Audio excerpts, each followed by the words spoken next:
and I need another notch on my belt. If you're looking for a six-pack, muscled up kind of man, better look somewhere else. Yeah.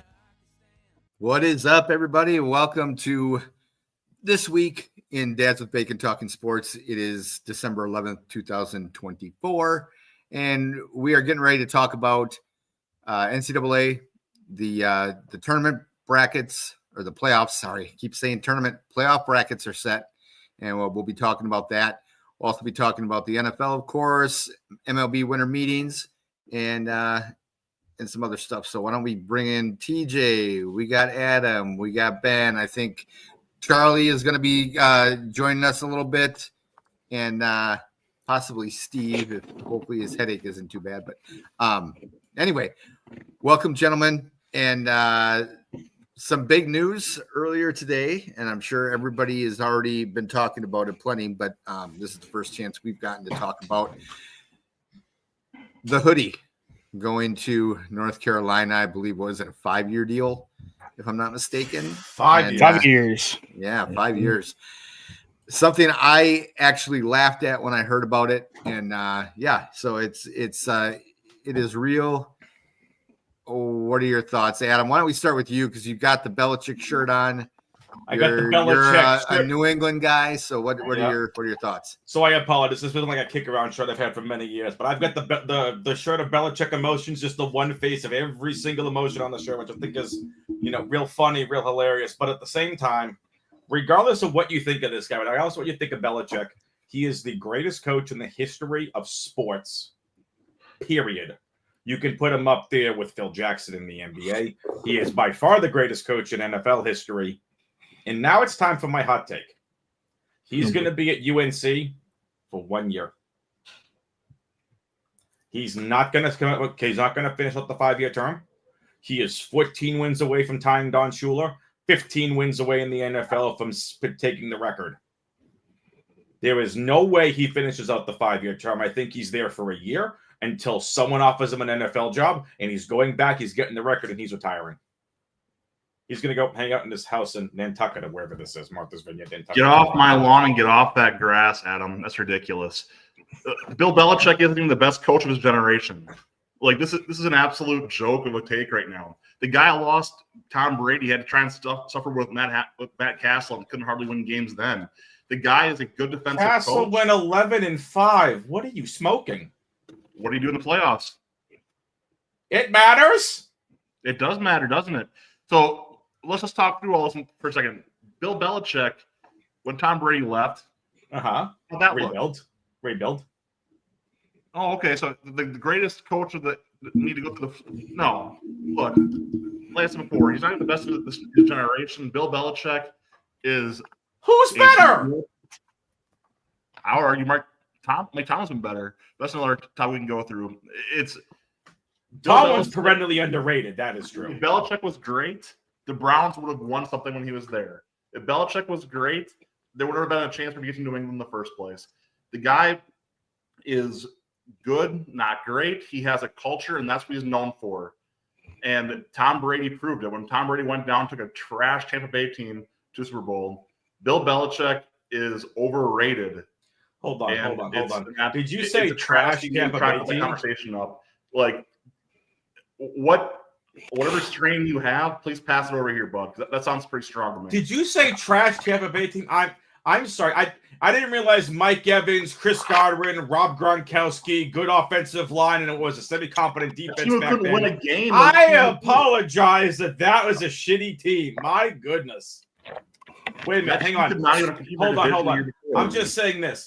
Belichick and Brady have 6 rings and have been to 9 Super Bowls. You guys have 1.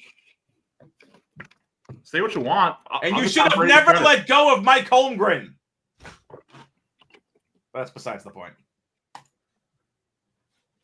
Actually, we have 2, and we have 13 world championships total. So I just wanted to mention that, and then I'll mute it now and let TJ. Is that a little goat thing there? There you go. The goat. Thank you. Oh no, that's not for Belichick. Belichick's not the goat. That's for Navy, my dude. How did we it from Belichick to Navy already. We haven't even got to that point in the show. This guy wants to go several segments ahead. Belichick is Navy history, my friend. Think about it. His father coached at Navy, so he's part of that history. But no, I said it earlier in the little pre-show, and I'm gonna. This is my hot take. He's gonna win 7 championships. Just count it now. From starting when he gets in, he'll go his 5 years, and then somehow he'll stay there for another 2 years, win 7. Tom Brady's son's gonna commit to UNC. There's gonna be a lot of these really cool commitments coming in. Jordan's going to say, you know what, that's kind of cool. We got Belichick as well. Somehow Jordan's going to pop out a kid in that time for him to go to college there. So, we're just going to have a massive just, New England Patriots style at UNC. So UNC is going to win a championship in 26, 27, 28, 29. I'll give it 30, 31, and 32. I will say this, like I said in the pregame, or on the pre-show there, this is one of TJ's takes that 7 years from now we'll be looking back going, holy crap, TJ actually, was onto something there. But I'll say this: when we were talking about it, was it yesterday or maybe Monday? And I think Steve shared an article about some of the in our private chat about some of the ideas that Belichick wanted or some of his demands. And I think the article was entitled crazy. Belichick has crazy demands for, or whatever. And I was looking at it and I'm like, are those really crazy demands? I mean, they seem out there, but the way he wanted, and I didn't read the whole article, but I saw a couple things about like how he wanted, whoever signed him, whether it was North Carolina or any other team, to have a separate, like specialized recruitment / almost a GM department kind of thing. I don't think that's that far out there. I mean, we are long done with the old days of Jim Harbaugh, sleeping in a sleeping bag in a recruit's living room, and all that kind of stuff. It's so much more complex. It's the reason why so many coaches are leaving, even Hafley. And again, I love bringing it back to the Packers here. I mean, everyone knows that. We got Jeff Hafley as a defense coordinator who used to be the head coach at Boston College. And when he came to the Packers, he was asked, why would you leave a head coaching job, and then come to be a defense coordinator? And he flat out said, I just get to coach here. That's all I want to do. I want to coach. And I don't want to deal with all the stuff that you have to deal with, and it only took him like a year or two to figure that out. I mean, it took some coaches a hell of a lot longer, but, I actually think it's pretty brilliant if you can get a team that topic Baptist. Thanks. Appreciate that, Ben. Appreciate that. You're welcome, buddy. If you could get a team like North Carolina who says, hell yes, we'll pay you, whatever over 5 years. And oh, by the way, we'll also, quadruple or quintuple the size of our NIL packages or NIL fund. And and we'll also create a separate department that's just focused on NIL and the transfer portal. That might actually be the new formula in college football. Who knows? He might be onto something there. He might be onto something. So I'm going to agree with Brad in the chat. Nick Saban is better than Belichick, 100%. Big time. Remind me what Saban did in the NFL? Nothing. Okay, just saying. Okay, but what is again? Okay, but you're going NFL. You're going NFL where Saban has killed it in the NCAA. Now you get Belichick in the NCAA. Yeah, I take Saban over this. Cool. Yeah, Saban couldn't do anything in the NFL. That's awesome. Whatever. But when he went to college, dude, he knew how to recruit. Yep. And it wasn't just because of who he was as a coach. It's the mentality and the style that he played with. People wanted to play underneath that because they knew you played under Saban, you were either guaranteed a playoff spot or guaranteed a championship appearance. Yep. Belichick, I really don't think has that mentality yet because he hasn't stepped foot on a college gridiron yet. He's got no desire. How many of us have been talking about this in the private chat or out in publicly over the past couple of weeks on this show? He doesn't want to recruit. Can you imagine a 72-year-old Belichick out there recruiting these talents? He doesn't. He wants to coach. I thought I read something earlier, Aaron. It may have been the article or whatever. UNC is now committing $20 million in NIL money. Yeah. Yep. That was their original budget was like $4 million. And $4 million. Yep. Guys, Combs has got it right here. Belichick can connect to young people somehow. And the smoke show next to him is part of it. So, but look, Combs gets that golden star for the day. Belichick is going to get destroyed in the ACC. Not even the best conference in college football. Mac Brown was just there, a guy who's known college football forever, who's just as old school. If Mac Brown's not going to do it, sure as heck it's going to be Bill. It just isn't. And Bill's going to get the real quick reality check of, bro, your defense is good, but you are overrated. And it's going to be a real sobering check real quick. I think the interesting thing, so in all seriousness, my hot take being, I think Bill coaches 1 year, gets a job in the NFL, he goes, he finishes.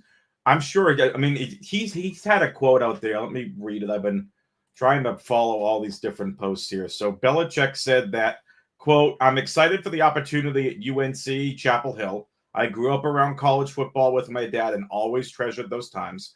I have always wanted to coach in college, and now I look forward to building the football program in Chapel Hill, end quote.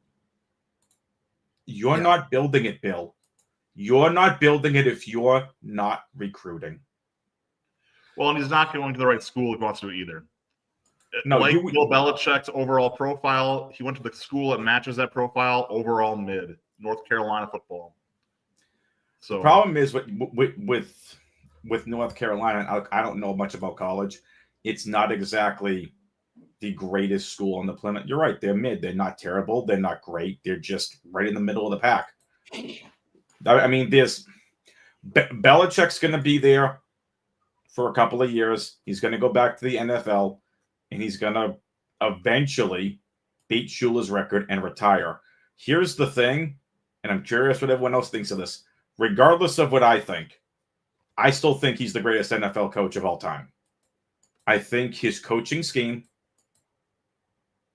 could not adapt without Brady, with the younger quarterback, and with the new mobile quarterbacks in the NFL. It couldn't match up to it. When Brady left, Brady was part of the old guard, the pocket passer that threw for 4,000 plus yards a season, that could analyze a defense. And when he had to deal with Mac Jones, who was a little bit like Brady, but still mobile, and now having to adapt to the mobile quarterbacks, the Lamar Jacksons, the Josh Allens, the Patrick Mahomeses, all of these rushing guys, I don't think his coaching scheme adapted quickly enough in the NFL. Now he gets a chance to go to college, refine his coaching style, do what Jim Harbaugh did, continue to be great in college, and he'll eventually go back to the NFL. But you guys can tell me if I'm wrong that I don't think his coaching style matched up too well to what the current NFL scheme was, and we saw it when Brady left. No, and I agree 100% with that, because he is that old style coach where the quarterback just stayed in the pocket. If Brady ran, we all had to time what it took him to run a 40-yard dash, because we wanted to see if it would break his old 40. I mean, to be truthfully honest, Brady ran yards, everyone was losing their minds when he had to scramble out of the pocket and actually run for yardage. So now you bring him to North Carolina. Now, not saying North Carolina was built as a stud program, as a 5-star program. I mean, you go into NCAA 25 and they're like a 3-star program.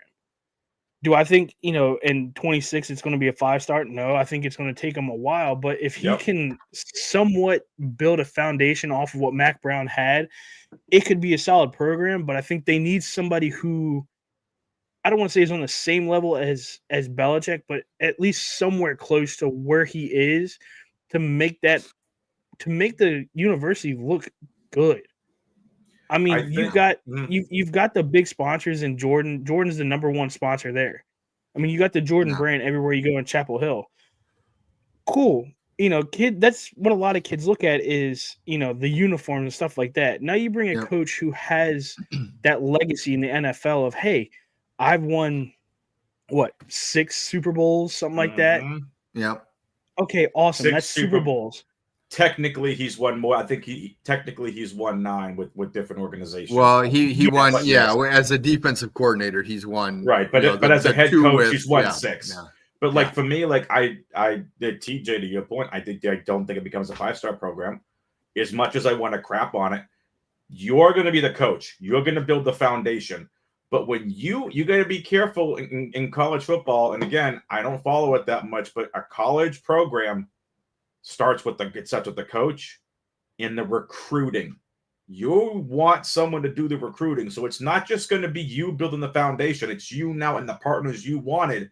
Together, you're building the foundation. You're going to build the culture. You're going to help recruit. But you're going to have a full recruiting squad now. So, yes, I do think he's going to help build the foundation.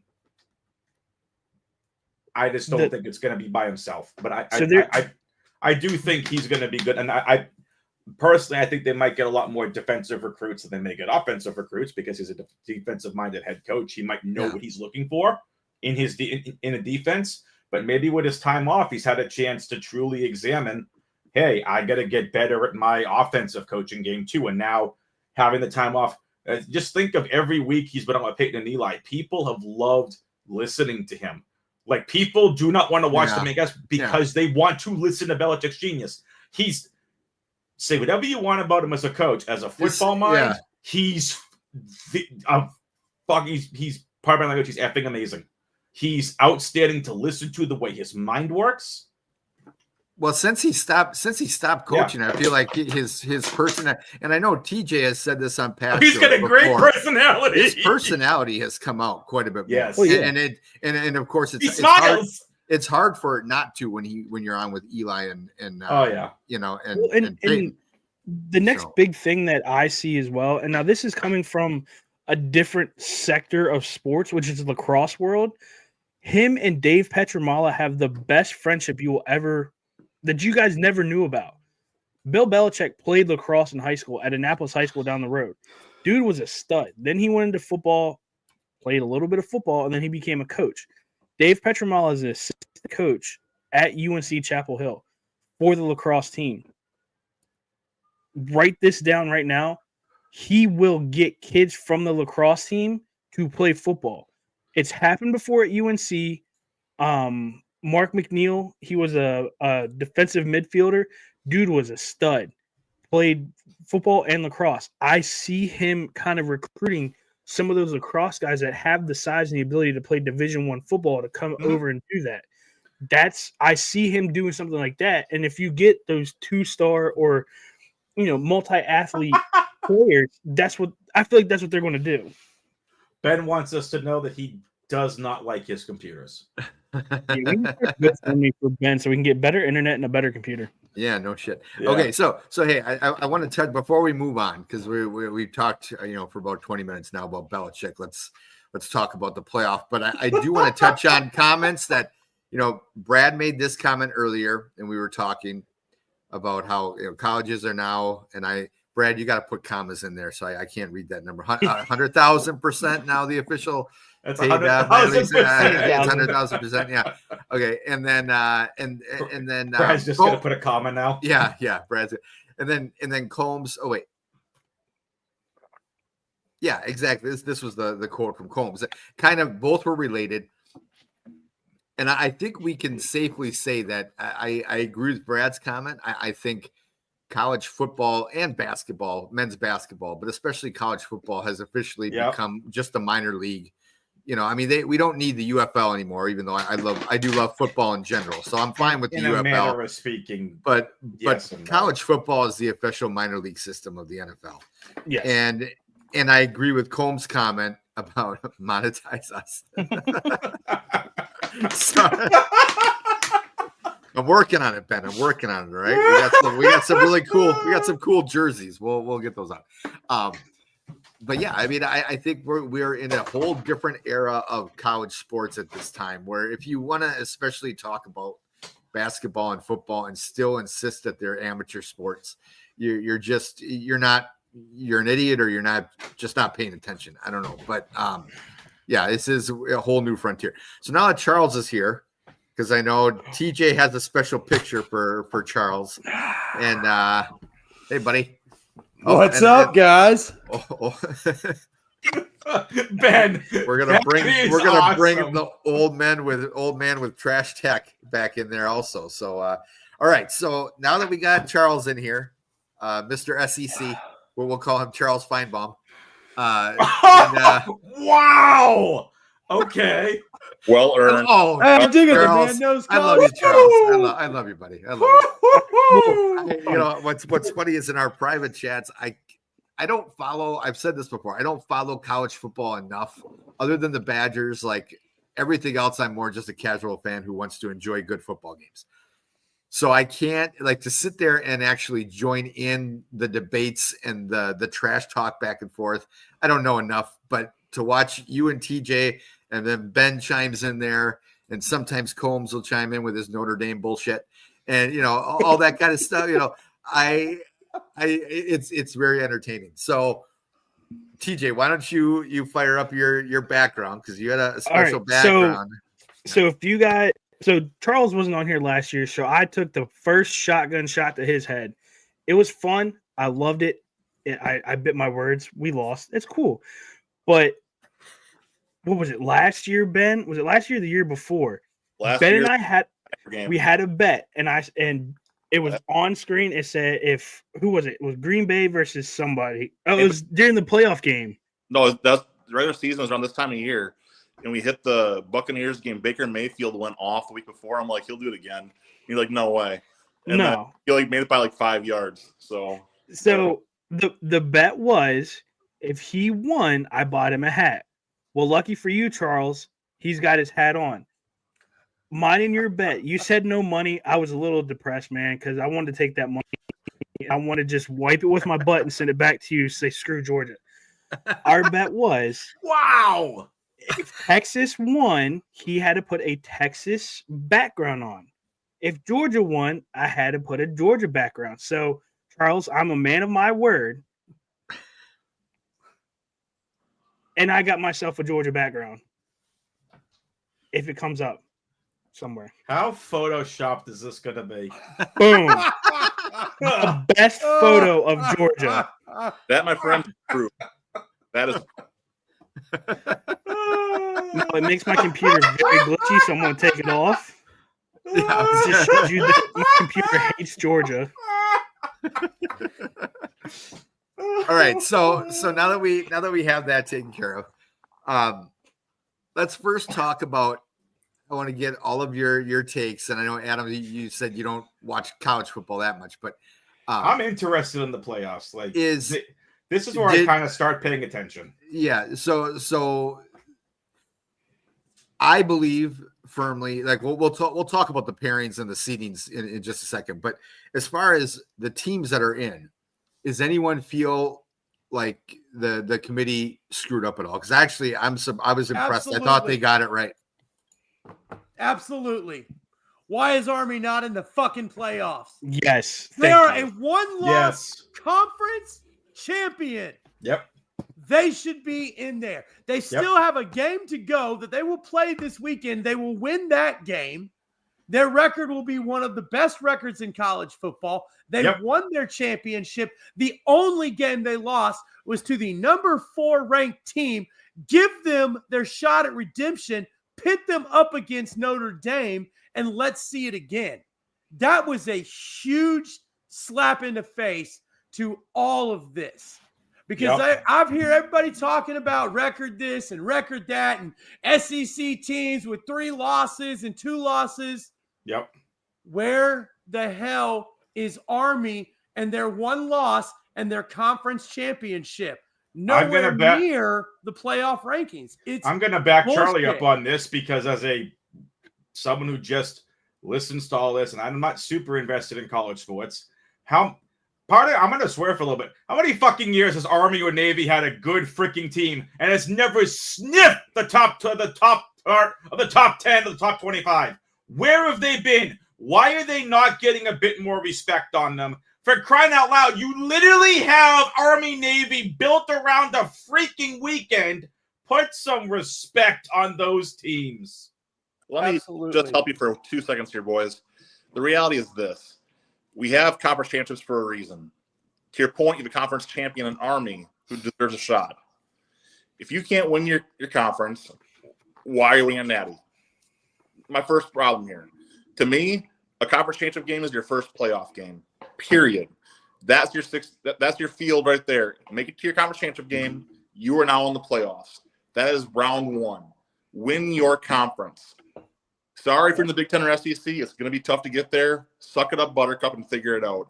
But why, if I'm in the Sun Belt, do I care about playing or in the MAC when they're never going to give you a playoff spot ever? Like, they're never going to give you the credit of being up there because they're, at worst, the American Athletics can get a team in instead of you. But even then, it's probably going to be the Mountain West every year or the Pac-12 now coming soon. It's a joke. So, to me, I don't like the idea of teams not having a legit shot at the title. And I really don't like the idea of you can not win your conference and win the natty when there's this many teams in the sport. Win your conference. That's the first league you got to win. Treat the playoffs like Champions League in soccer. Your champions only play. Champion becomes the champion of champions. There we go. It's not that hard. So, Ben, to your point about that, and there was several years ago, I think it was late 2010s, wasn't UCF undefeated and they gotten zero I don't even think they made the top 10, if I remember correctly, or maybe at the end they kind of just shoved them in towards the back. But that was an undefeated team that was dominating their opponents, never really gave up that much from what I can remember, and they never got really any respect in it. In this current playoff, yeah, they probably get in. But I don't understand it. Is the 12-team playoff better? Yes. But again, where's Army? Where was the UCF team? Like, but even going to last year, guys, you can look at FSU again. Say what you want about what happened in the bowl game, I get it. But they were undefeated. An undefeated ACC champion missed the playoffs. Yep. That's messed up. I don't care what you say, that's messed up. It is. And here's the thing. And Troy, was saying who goes out? SMU? No. If you battle like SMU battled in your championship game, I will give you a spot. The Nittany Lions, I will give you a spot. Ohio State, get the fuck out of here. You didn't win shit and you lost. You got just embarrassed in the last game of the season. You don't deserve anything. Army should have Ohio State's spot. They didn't go to a championship game. You can at least make the argument that some of these other teams, they went to their championship game. They lost, but they were good games. They were hard battles. I mean, hell, SMU almost took that from Clemson, and really, I think they should have had that game. So, guys, fair question. To me, man, is if you can't even make it to the championship game, you should not get a spot over a champion of the conference, regardless of what your rank was going into the final week or the final 2 weeks. I don't care. You weren't there. You lost. You couldn't make it to the top of your conference. You don't deserve a spot over someone who won a conference. Yo, StreamYard folks, listen, StreamYard, if you're listening, if you could please on your next update give the admins the ability to customize any kind of background for people talking on their screen, because we really need a fire background when Charlie gets on these rants. Please and thank you. I'm kidding, but that would be hilarious. I'm planting my flag, man. And you'd go to jail in Ohio. Okay, I just want to let you know that. Anyway, go ahead, Ben. What were you? That's a problem that I have. Is that this opens up a whole other can of worms. We're already in the land of betting. We already know that there are headphones in those refs' ears from these conferences. And let's call it what it is. If I'm sitting here and I know we're on the brink of having one playoff team and I'm one of these conferences, but I can say, hey, you know what? Hey, guys, let that PI slide. Review says it was clean. Or, hey, you know what? That was a first down according to review. Moving forward. All of a sudden, these games are going to get really manipulated and really close because you want two playoff teams from your conference. Like I said, to me, I don't care what SMU did or did do. What they didn't do is win. They didn't win when they played their championship game, and they played in a conference that was mid. That's the reality. SMU does not belong in the playoffs right now. And Ohio State, frankly, does. But that's another story we can go through later. Army belongs over both of them. I can agree with that even to a point. But at the end of the day, are you saying Tennessee does not belong, Charles? Because they did not make their title game either. If they gave Army Tennessee's spot, I would not be mad about it. Do I think Tennessee deserves it over Ohio State? Hell yeah. Ohio State's strength of schedule is nothing compared to Tennessee's. Until they get Tennessee's in the SEC. The bottom line is, by the numbers, year after year, by the stats, by the rankings, the SEC is the most dominant conference in college football. It provides the toughest schedule. This year, after game, this is end of season. This is not beginning of the season. End of season. 12 of the top 20 hardest schedules were SEC schedules. Oregon's was 39th. Ohio State's was 20th. Okay? I mean, these are facts. If you look back through the years, through all of college football, there is no conference in college football that has a winning record over the SEC. The SEC over the Big is 111-72 with a couple of ties. That's all time. There's no conference has ever been better than the SEC. The strength of schedule every year in the SEC is harder. It is a better strength of schedule than these teams that play in what is a top-heavy conference. The SEC is across the board now that you see teams like Vandy and Kentucky and Ole Miss and all starting to step up. I mean, seriously, the trials and tribulations to get to the SEC championship game are way harder. So I will give you Tennessee deserves to be there over Ohio State. Until they played better competition. I will say this. I will say this though, and I'm taking a shot at Combs. Notre Dame shouldn't even be in there. I'm sorry. No, they don't even have a conference. They're independent. Wasn't it me that asked if Notre Dame was even good this year? Yes, it was. Notre Dame. So the way that I look at this 12-team bracket, I don't think Notre Dame should be in. I don't think Indiana should be in. Indiana had their little hot streak, cool, whatever. I don't think they should have been in. Do I think Boise State should have had the number 3 and got that first round bye? Hell no. Nowhere close do I think that should have been it. But at the same time, like you're looking at certain, I don't know, the way that they set this up. Like, I will agree with Charles now that Texas is in the SEC. This is the big boy. I feel like that is the big boy, big britches conference where everybody wants to beat the SEC. The Big Ten was there when they had some solid hard knocks football. Nowadays, you've got Oregon out there, and Oregon is going to start waxing. They're built on speed, and everything in the Big Ten is all power.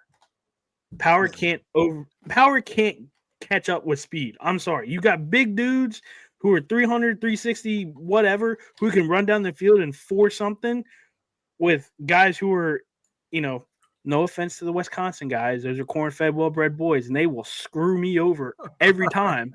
But those dudes are like 360, 370 and run a 10 flat in the 40. Hey, I'm 7 flat, thank you. TJ literally, okay, sorry. TJ literally just came up with a new shirt. Hashtag corn-fed, whatever the frig you said. Corn-fed well-bred. Brand new t-shirt coming soon. Dude, and I'm telling you, but the way that the committee put this together, Army needs to be in there. And as a Navy guy myself, love watching the Army-Navy games. I'm very upset, and I'm going to tell you this right now. Army's going to take it out on Navy. I'm very scared. I'm extremely scared because I want Navy to win. They have, I think, one of the best uniforms. But, Army is pissed, and they're getting probably a crappy bowl game at that. Navy goes and plays Oklahoma in the Armed Forces Bowl. Like, I'm sorry. Some of these this year just seems like the committee was smoking way too much dope. Here's the thing we have to tell us too, though, quick, is that's going to be the bowl games are not what they used to be. In terms of the names we're used to hearing are not the names we're hearing anymore. The ReliaQuest Bowl was not always the ReliaQuest Bowl, but it is a big bowl. you're going through all those different things, and this is where I'm looking at. I wish that we would see something like what the Gator Bowl does, for example. It's like the Tax Slayer Gator Bowl.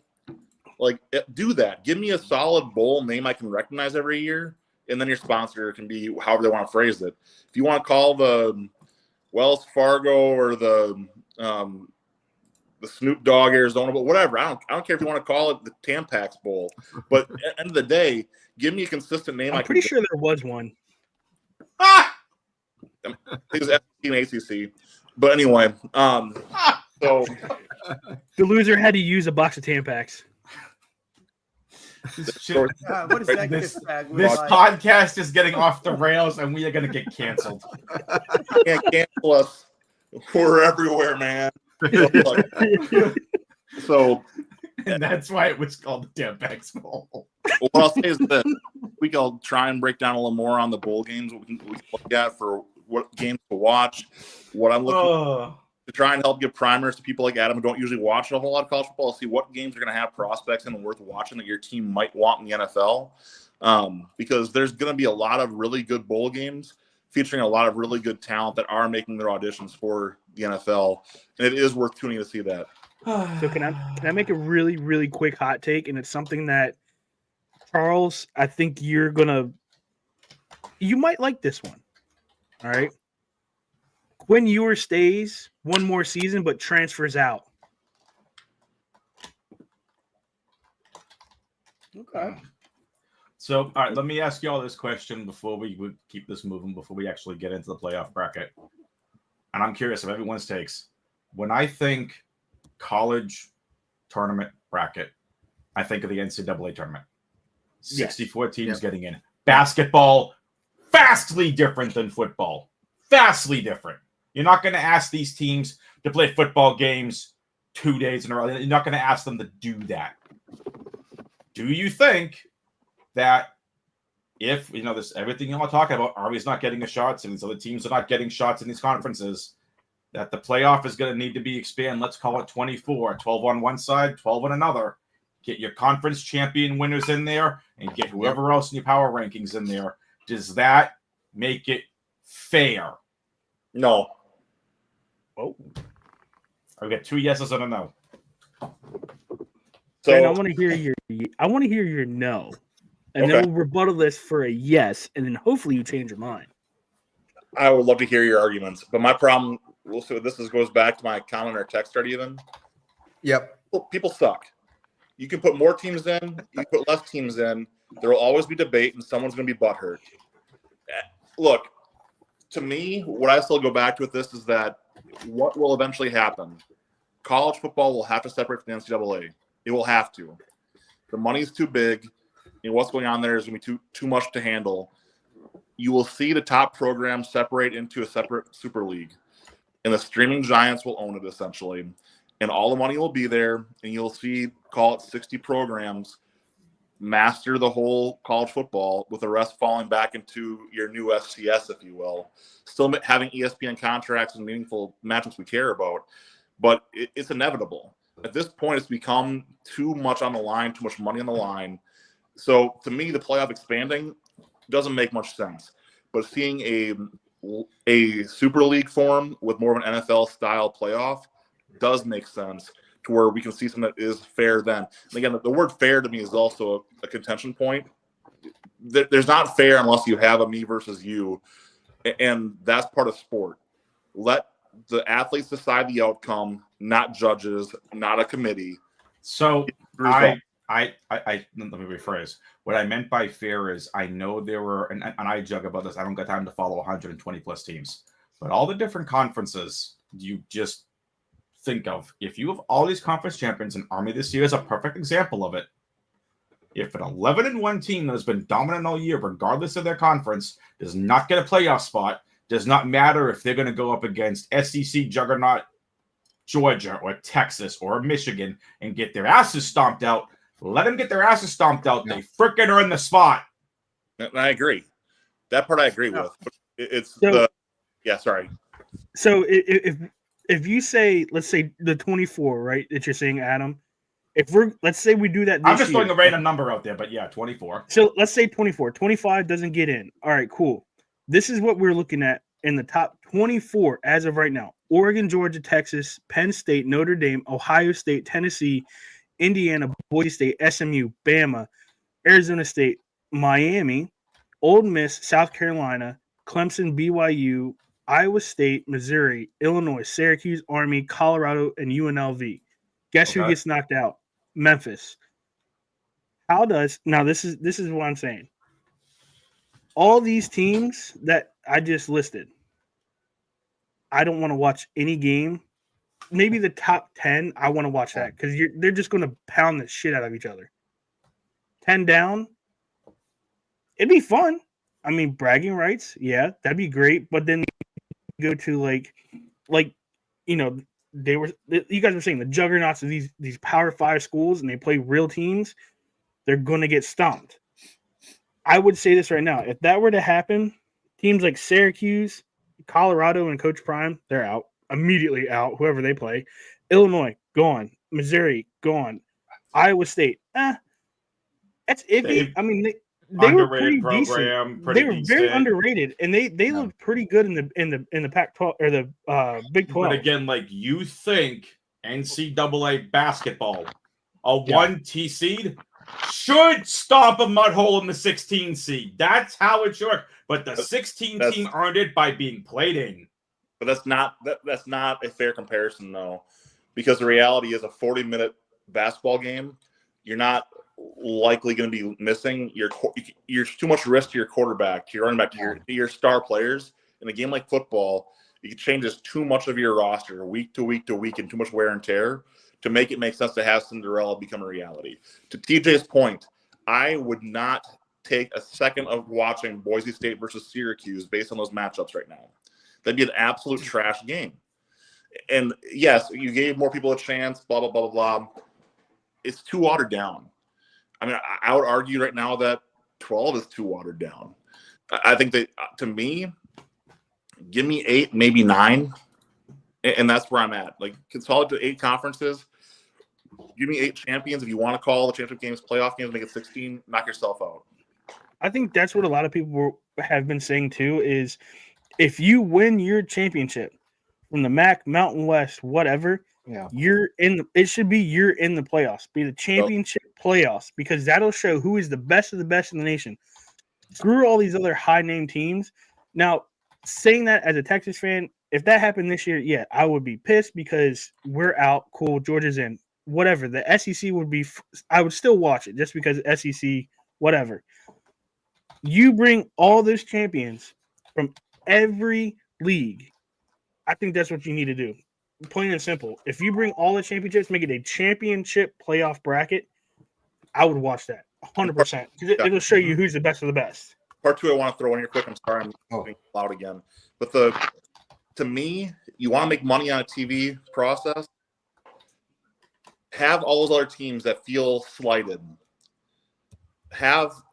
Force them to play in those bowl games. Make the bowl games meaningful again.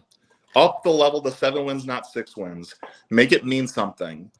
And then have the bowls on a live television program bid for each team they want with money to that program to say, hey, we'll give you $10 million to come play in our bowl. We'll give you $5 million to come play in our bowl. Whatever it is. And make it an ESPN broadcast. I would watch the heck out of that. I do think that there should be something to get the bowl games to mean something again. Get the bowl games to mean as much as the playoffs do, or like Ben said, maybe make it an 8-person playoff, but make the Sugar Bowl, make the Peach Bowl, make it a meaningful bowl. The Rose Bowl, where there's a freaking parade and the celebrities doing the grandstand, there's Grand Marshal. Make the bowl games mean something. Again, you can't. I don't give a shit about college to the point where it matters outside of the NFL teams that I can follow. If I actually wanted to follow 120 plus teams, maybe I'd get involved. Maybe like a Syracuse, a Texas, a Georgia, a Tennessee, whatever. I do agree. The bowl games have started dwindling away because the Rose Bowl was always, you get to see the whole parade and it leads right into the game. It was a spectacle. The Sugar Bowl on the other side was a spectacle. Everything about them should mean something. You can't. The only way, the end of the BCS era killed the bowls. There is no way to make the bowls meaningful without giving the bowls a pathway to a possible championship.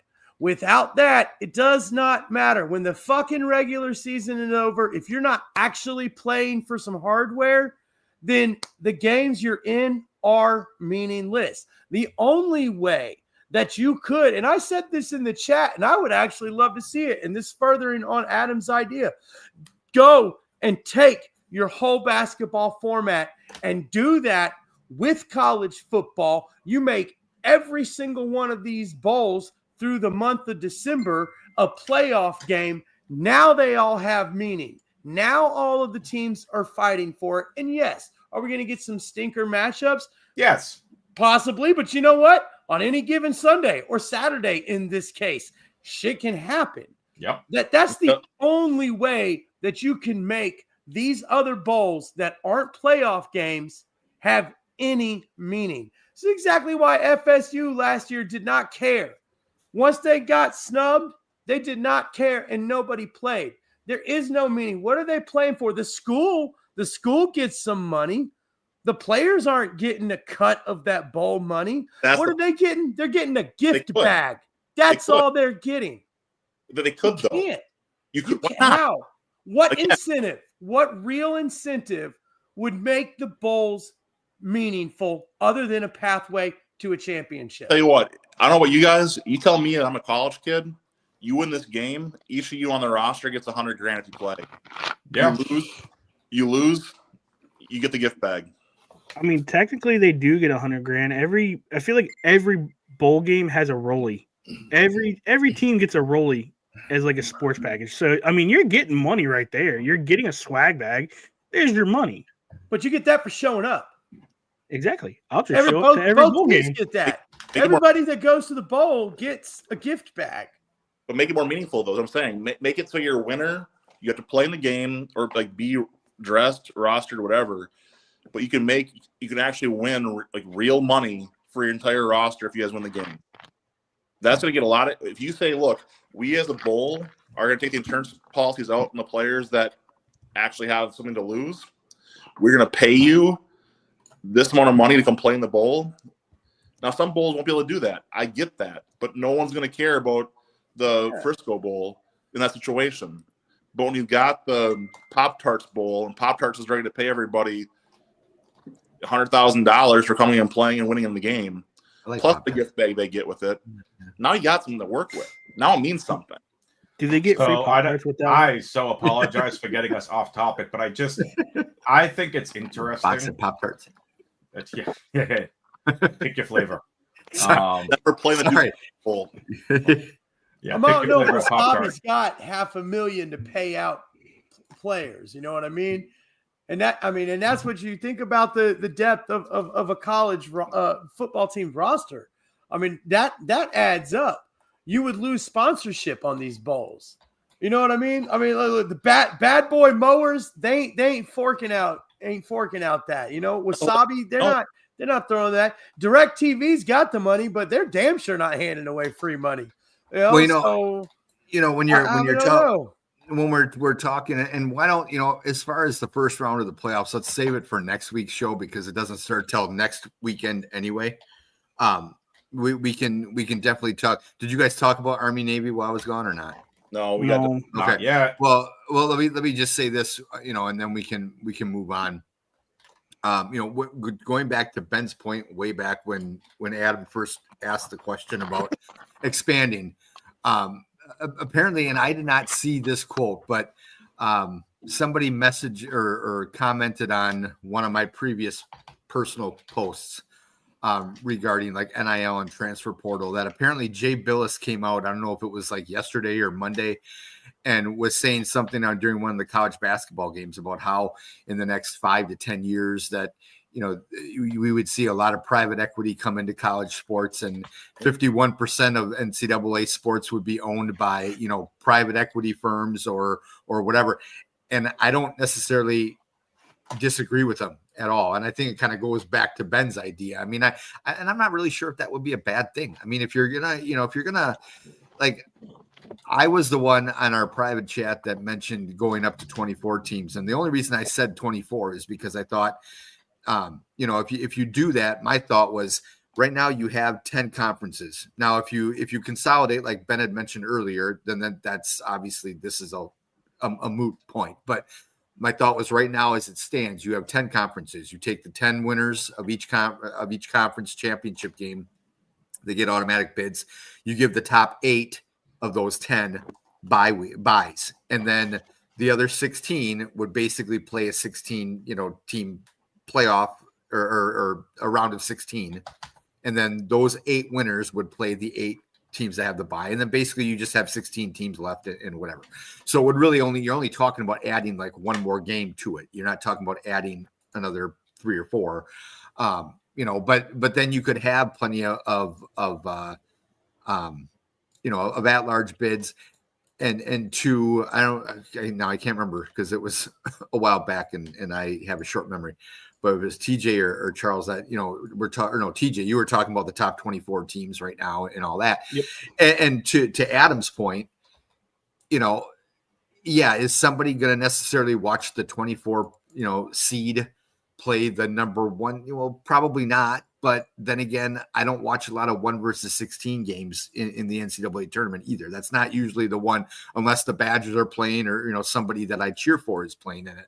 So you're always going to have that. I mean, even now there's like 1 or 2 games that I'm looking at going, I don't know if I really want to watch those games. Is it Indiana and Notre Dame? I believe is in the first round. Yep. I don't. One I'd be interested. Yeah, I want to see that game. See, but I'm not really sure. As much as I like seeing Indiana in it, just because it's the little engine that could there. And I remember laughing at their coach earlier in the year when he talked about beating Ohio State, and I was like, my God, they're not even going to win 3 games, and here they ended up, only losing 1. So, like, part of me would love to see them upset them, but I hate Notre Dame so much that I also don't want to watch Notre Dame run over somebody. So it's like, you know what? If I think Notre Dame's going to win, I'm not watching the game because I don't want to see that. So, I mean, I think you're always going to have that. Anyway, let's talk about the one game that it is the only game, if I'm not mistaken, this weekend is the Army-Navy game. It is. So, TJ, what are your thoughts on the game? We'll kind of go around. Why don't we go around, just give some quick thoughts on anyone that has any quick thoughts on it, give your prediction, and then we'll move on to the NFL. So TJ, go ahead. I'll start with this being that I'm in Annapolis, and that's the team right there that I hope wins. All right. I'm going to take it back to 2011, last time this was played at Landover. Navy won 27-21. You go through the rest of the years, they had solid years. 2015 Navy, was ranked 21st. They won it. It just through the years, this has been probably one of the best games to watch, even though the past 2 years Army's won. 2022, Army won 20-17 in double overtime. Last year, Army won 17-11.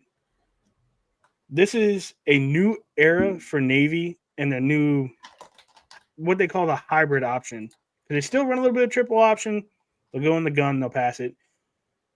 Army is a traditional triple option team. This is going to be the game that I feel like Navy has something to prove a little bit because they were doing so hot, and then Notre Dame beat them. Notre Dame also beat Army. Then they lose to Rice. They lose a couple other games, whatever. I feel like Army as well, like I said before in the beginning, Army's pissed off. They didn't make the playoff. They should be very pissed off. Now, fingers crossed, Navy comes out. They sing second. We have a good game. I'm going to take the score, and I'm really going to go through the history of this. They've all been very close. I think this year's going to be another close one, coming to a last-second field goal. I honestly think it's going to be Navy 24-21 over Army. I think Army's just a little too aggressive right now. Yes, they missed out. They're very upset. But I think Navy has something to prove in this new style with Brian Newberry as the head coach. Blake Horvath was killing it this year. And then the little stumble they had against Notre Dame, he kind of cooled off a little bit. He got injured, I want to say 3 weeks ago. They let him sit.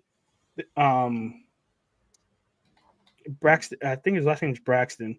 Backup quarterback came against ECU. Humbled ECU. Great game. There's a lot on the line for this one. And this, where I'm at right now, you can't go anywhere without something saying beat Army. And here in Annapolis, we take that to heart. So I'm going to say it now. Go Navy, beat Army, sing second. I think Navy wins it this year. Okay, Charles, how about you? I think, to TJ's point, Army is pissed. And they probably sitting there right now feeling, look, we shouldn't be in, whatever we're going to be in. We should be in a playoff game. We should be getting ready for a playoff game. And they're going to come out and they're going to take that out on Navy. I don't know what the spread is on the game, but I would say Army wins this and covers the spread. And Aaron, just let you know, we do have 2 shitty bowls this weekend as well. We do have Jackson State and South Carolina State, as well as Western Michigan and South Alabama playing their bowl games this Saturday. So a couple of games to watch. But yeah, Army covers, wins this outright. I would say at least by 10 points. They've beat up. They have won, other than the Notre Dame game, they won most of their games pretty handedly this season, and I don't see any reason why that's not going to continue. Okay. So Ben. go ahead, TJ. So the spread is 6.5. They're going to cover that. The over-under is 52, and the money line right now is at 110, negative 110. Okay. Yeah, they'll cover. I got them by 10. It's an easy under. Look, I've got Army, though, 27-13. I think this is going to be a game where Army is a little upset. They're going to have some bumps and motions they got to control early, but Army is the better team this year. Navy is building. They're going to be good. This is going to be a great game the next few years, as it always is. But I think Army is just a little bit too much right now. And, yeah, I'll bet that under hard, actually, because I think this is one of those that this game doesn't score a lot. TJ mentioned the scores before. This is not a high-scoring game traditionally. And even both these teams being good, part of that's been their defenses. But I think that Army gets 27 points on the board, and I think that Navy's just going to struggle to get that ball moving. So, yeah, 27-13 is my final. Army wins. Okay. Adam, do you have thoughts on this game or not? Logically, Army should kick Navy's ass. Plain and simple, the better team. They're 11-1. As someone whose uncle served in the Navy, go Navy, beat Army. All right. Other than that, I think Army's going to beat Navy. Score, I'm not going to give you a score, but Army's going to come out. Everyone's already said it. I'm not going to belabor it. Army's going to point to prove. They're going to prove it on Saturday. But again, this goes right back to what I was saying about bowl games. It's a spectacle. We're all talking about it all week long, and people circle it on their calendars. It's a legendary rivalry game that an entire pretty much day of college football is built around. Well, I was going to say, and that's why when Charles, thanks for correcting me on the other bowl games, but I thought in the past that this weekend was always kind of reserved for the Army Navy game. Okay, that's what I thought. Usually we had 200 bowls. Yeah, it used to be.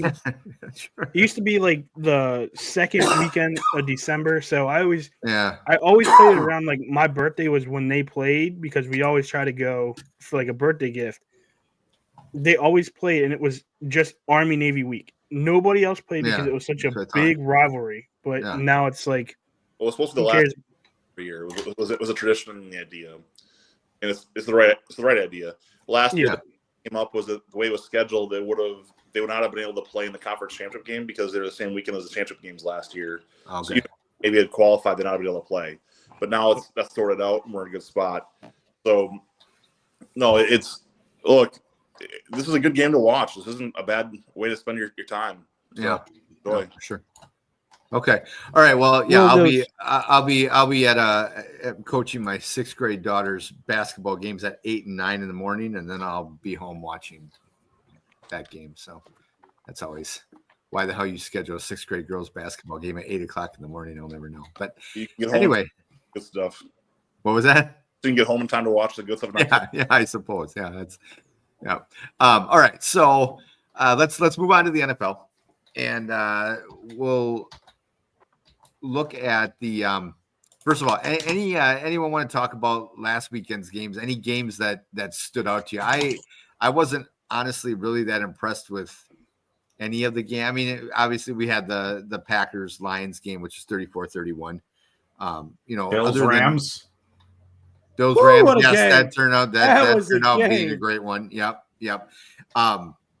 Any TJ? What? We'll start with you. What was? There's Troy. Hey, Troy, why don't you come on and talk your smack around the show here? Amen. NFL sucks. No, so there's two things that kind of got to me this weekend. One was Kansas City's doink to win the championship. That was Dumb. yeah. You mean the division?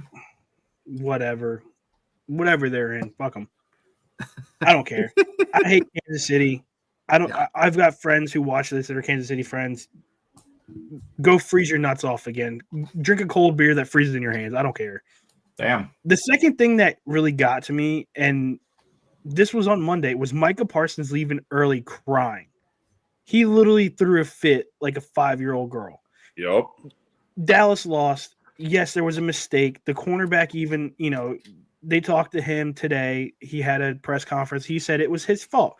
He took rightful responsibility and said, "Hey, it was my fault. I'm sorry. We lost the game because my problems." Dude, let it go. Dallas is out of the playoffs. I'm done. Cool, whatever. We had a great season, whatever. DeMarion Overshown's out for the season. That pisses me off. So I'm not watching football anymore. College football is my game. I'll get into some basketball now. I don't watch basketball, but there you go. Let's go hockey. Wow, that's pretty bad because of Overshawn's injury, from what I heard. No, he cried because they lost the game and the stupid mistakes. Hey, look, if you can't beat Ralph Wiggum, you should cry. Okay? Exactly. That's all I'm going to say. Adam, what were your thoughts on anything stand out to you, any of the games? Man, the Jacksonville game was underwhelming. Well, no I kidding. thought that game was going to be way more scoring.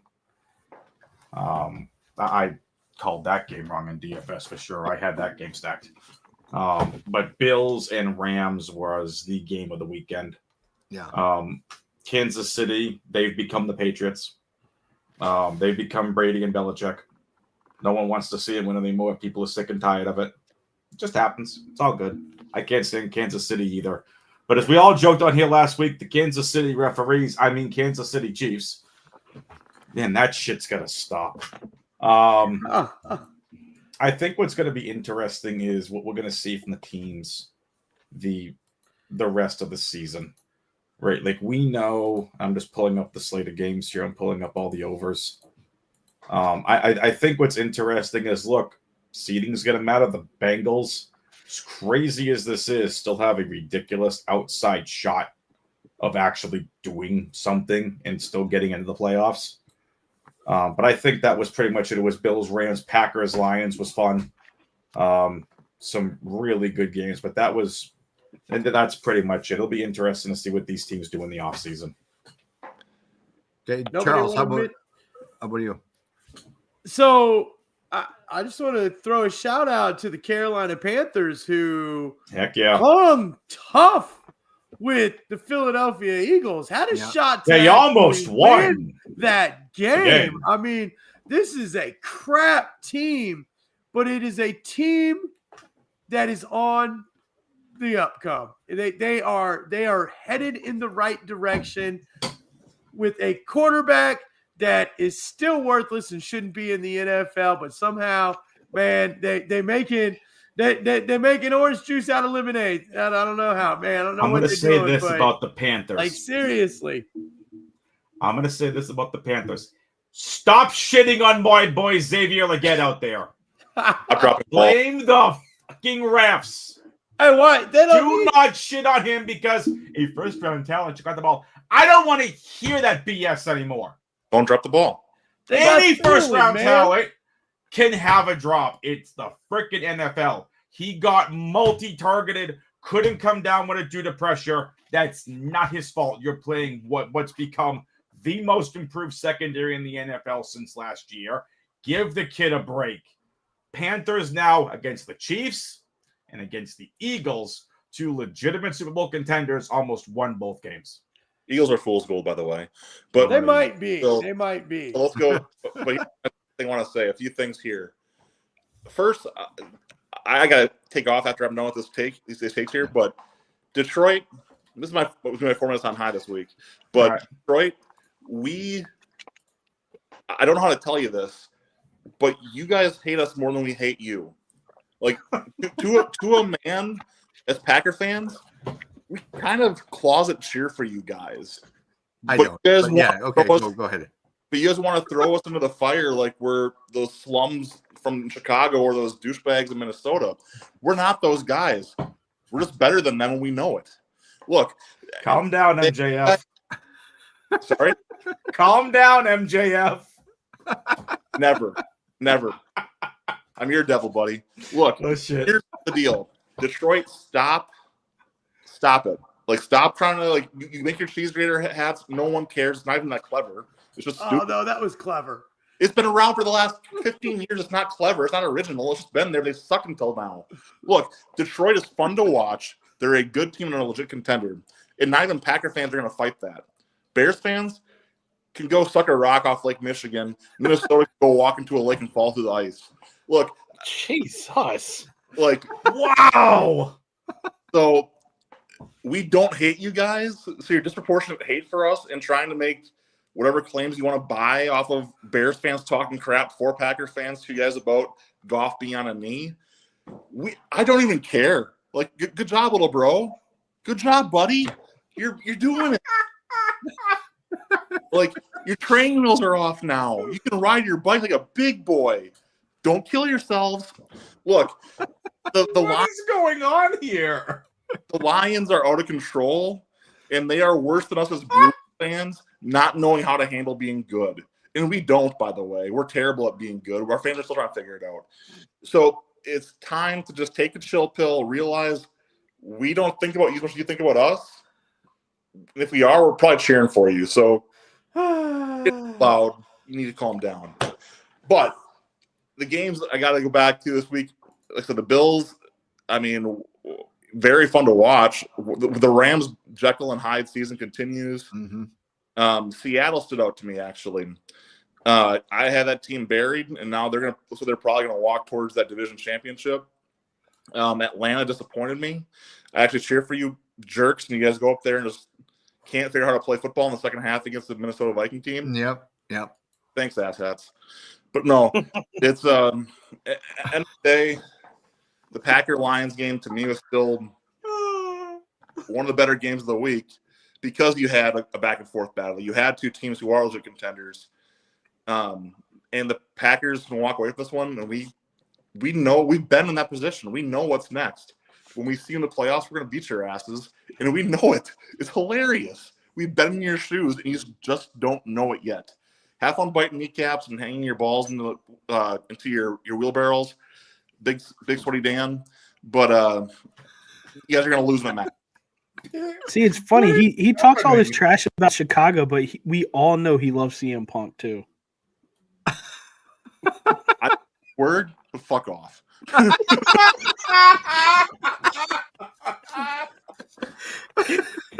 It's okay. All right, I have a CM Punk shirt coming for you, and it says "biggest fan ever." You better wear it with pride, my friend. That's gonna be a really bad bet. I'm gonna lose. I probably will legit lose it too. But that's what it takes. Well, gentlemen, I'm out. Thank you for listening to me be stupid this week, and go Pack, go and fuck the Bears. What the fuck was that? Troy. Oh my god! This was a good. I do agree. I do agree with Troy. Damn, Troy. The Rams are healthy. No one wants to. You know what? Troy, would you get your ass in here? They are. Oh. They are one of those teams, the Rams, that that when they want to play, I mean, the Bills defense couldn't. Yeah, I said with all due respect. That's the best ever when you say, "Oh, with all due respect," or Exactly. no offense, but no offense. Yeah. But no, I mean, seriously, that was a great. I think the best game of the week that didn't involve a team that I cheer for would be, would definitely be that Bills Rams game. And the Rams, Matt Stafford, even back to his days when he was in Detroit, always kind of worried me. Like if the Packers were playing the Lions and it was close and Matt Stafford had the ball, it just weird shit happened. Whether it was like an interference call that got them into the red zone late in the game or whatever. And Matt, he's just one of those guys that to me, I think might be one of the more underrated guys that we've seen in a long time, or that in this generation of players. Stafford? But yeah, for sure. I mean, so let's look at this week's games, do our quick picks. Can we not look at the Dallas game, please? Whatever. Yeah, absolutely. We can skip that one. That's fine. Hey, I'll watch it all day long if they're going to continue to throw the Simpsons in there. Hold on. So, you know what? I will start this off with the Dallas game. We are 3-point underdogs against Carolina. 3-point underdogs against Carolina. That's brutal. I will say this right now, and this is You're not taking saying Carolina, dude. I'm taking Carolina. I will take the point spread. Whatever the over-under is, I'll take it. Bryce Young is going to beat Dallas. Micah Parsons is going to cry, go on his podcast and say, I want out of Dallas. That's going to happen. We know that already. DeMarion Overshown's out for the season, probably even out for next season. Dallas's defense sucks. It was that was ACL, MCL, and PCL. All three. They need to repair all three. On the same that he tore his rookie year. Wow. So yeah, I think Dallas loses this game. And there goes my season. Jeez. All right, well let's start. Let's go back to tomorrow night's game, which is Rams 49ers. I mean, like I said, we'll go through all the games and just do kind of like a quick hits kind of thing. And that way, sometimes I know I just kind of pick and choose games, but Rams 49ers tomorrow night. Rams still have an outside, well, actually more than an outside chance. I think they've got, if they win, they're up to a 50-50 shot at being in the playoffs. Right now they're at 34%. They're the number 8 team. So just on the outside. And so we'll just go around the horn here. We'll start with Toilet Ninja himself, Charles. What do you think of this game tomorrow night, Rams 49ers? I think that the Rams are going to take this. And if you can find anywhere to take a bet on if the 49ers lose a running back during the course of this game, I would take that bet because I can almost guarantee you that an RB from the 49ers goes down. Yeah, it's just that might be the safest bet all weekend right there. So now the Rams are healthy. I mean, they're gonna take this. The 49ers are in trouble. I mean, if the 49ers, they have to win, and they still have a shot in that division if they win to make it to the playoffs, but they're just falling apart. Yeah, that's true. I think that's one thing that everyone, like, I'm looking at the playoff picture right now, and obviously Seahawks are the 3 seed at 8-5. They're in first place, but then you got the Rams at number 8, 7-6. Cardinals at number 10 at 6-7, and then number 11 is the Niners at 6-7. So none of those teams are technically out yet because they still have a shot at winning that division. But I have a feeling it's still only one team from that division is going to be getting in the playoffs. Oh yeah. Adam, what are your thoughts on that game, Rams Niners? I said it last week. I said if this Rams team had stayed healthy all year, they're the 3rd best team in the NFC. You can argue the 2nd over the Eagles because of how potent Nakua, Kupp, and Kyron are with Stafford. Yeah.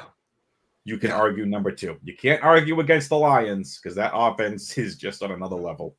But this team, someone said it in chat earlier. This is a team, or someone said it, this is a team you do not want to see in the playoffs because this is a team that can run the table to the NFC Championship game. Yeah, that was Troy, and Troy is calling it right now. He thinks Rams are going to win out, and they're going to actually win the West. So I can see it. I mean, it's a little difficult to see that against the Seahawks. This game versus the Packers is going to be interesting, but still, I do think the Rams are going to win this game. I think you need to take a look at the 49ers medical staff and figure out with the strength and conditioning people and figure out what is going on there. Because this reminds me of the freaking Chargers from a couple of years ago. Like you had wide receivers that were just falling left and right. Like, look, injuries suck. Injuries happen. In all seriousness, I want all these guys to come back healthy next year. Stop trying to rush them back. CMC's done for the year. Yep. Mason done for the year. Let him go. Debo, sit his ass. See what you got in Pearsall. Get Cowing involved.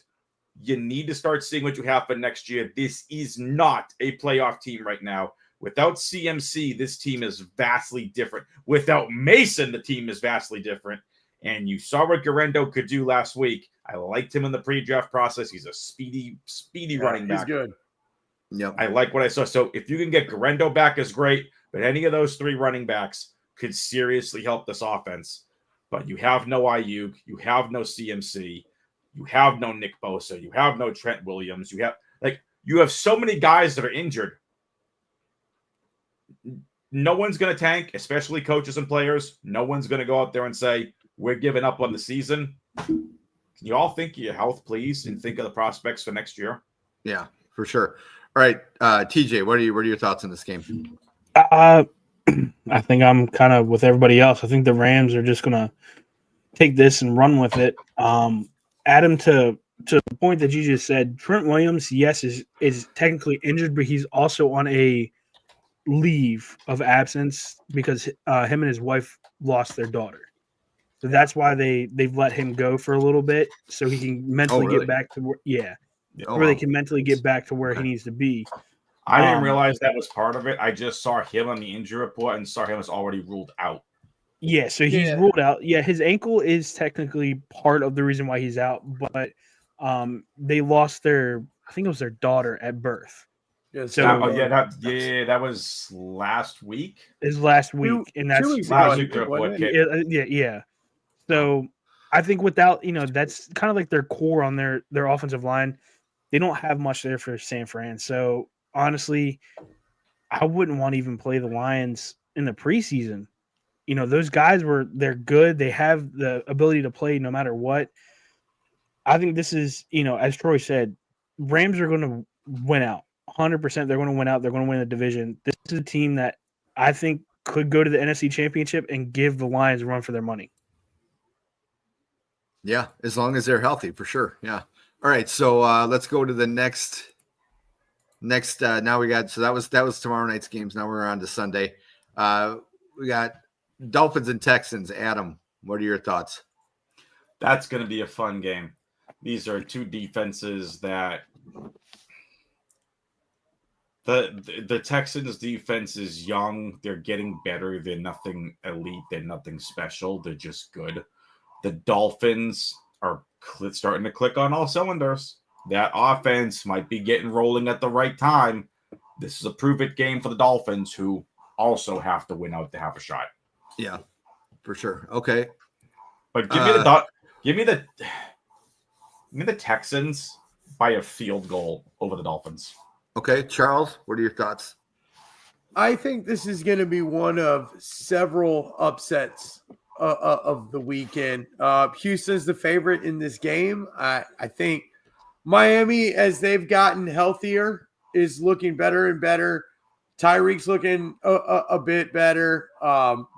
Tua has been able to remain in games for a while now, starting to get into a much better rhythm. I'm not sure what the hell is going on with Waddle, but they're starting to look like more of a complete team. HN, I think, he got banged up, but he's going to play, right? I haven't heard that he wouldn't. So I feel like, and to that same respect, I think Houston is kind of a little bit on a downturn in this point of the season from where they started out. And so I think those two things are going to come to a head. You got one team that's starting to get better and one team that's kind of starting to lose it just a little bit or starting to get figured out. And now you guys are also seeing the real CJ Stroud, not that crap that everybody thought they were going to see this season. So I think Miami's going to sneak by here and take this one. I think it's a one-score game. It's going to be close, but I think Miami gets them. Okay, TJ. I think Troy just took exactly what I was going to say. Texas, they are coming off a bye. It's something they needed. They need to get back to themselves. I mean, I don't know. Like I think this is going to be a very good game. I think it's going to be very close. I'm going to have to take Houston on this one. Yes, Miami's hot when they need to be. They're starting to get the form that they should have had. I think it's too little too late for them right now. And I think, like I said, it's going to be very close. I think Houston's going to win this. Give it 34-31. Okay. Next game, we already got TJ's thoughts on this one, but it's Cowboys-Panthers. Adam. Panthers. Charles.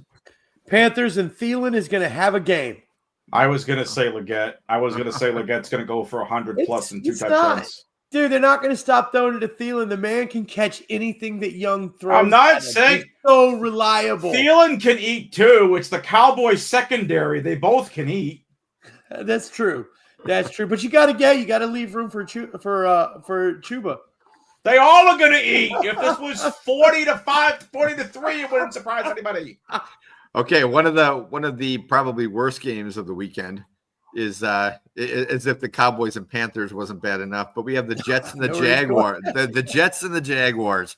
Charles, why don't you start us off with this one? Again, we don't have to spend a ton of time on this analyzing this one because the Jets and the Jaguars is kind of like I saw a joke earlier in the week that if the Cowboys and the Jets played each other, both teams would find a way to lose. I think it was after this might be the same way. I'm not really sure if either team wants to win this one. But Charles, what were your thoughts? I mean, Aaron Rodgers has got to be able to beat the Jags, right? I mean, they are terrible. I think. All right, so here's the deal: if Sauce plays, I think that the Jets win this game. Because if he's out there, then the Jags aren't completing any passes. But if not, I could see them. They're probably pretty excited. They coming off of a win over a division rival last week that nobody probably thought they were going to win that game either. So it wouldn't surprise me. But I just got to think to myself, Aaron Rodgers has got to be able to beat the fucking Jags. I mean, they're terrible.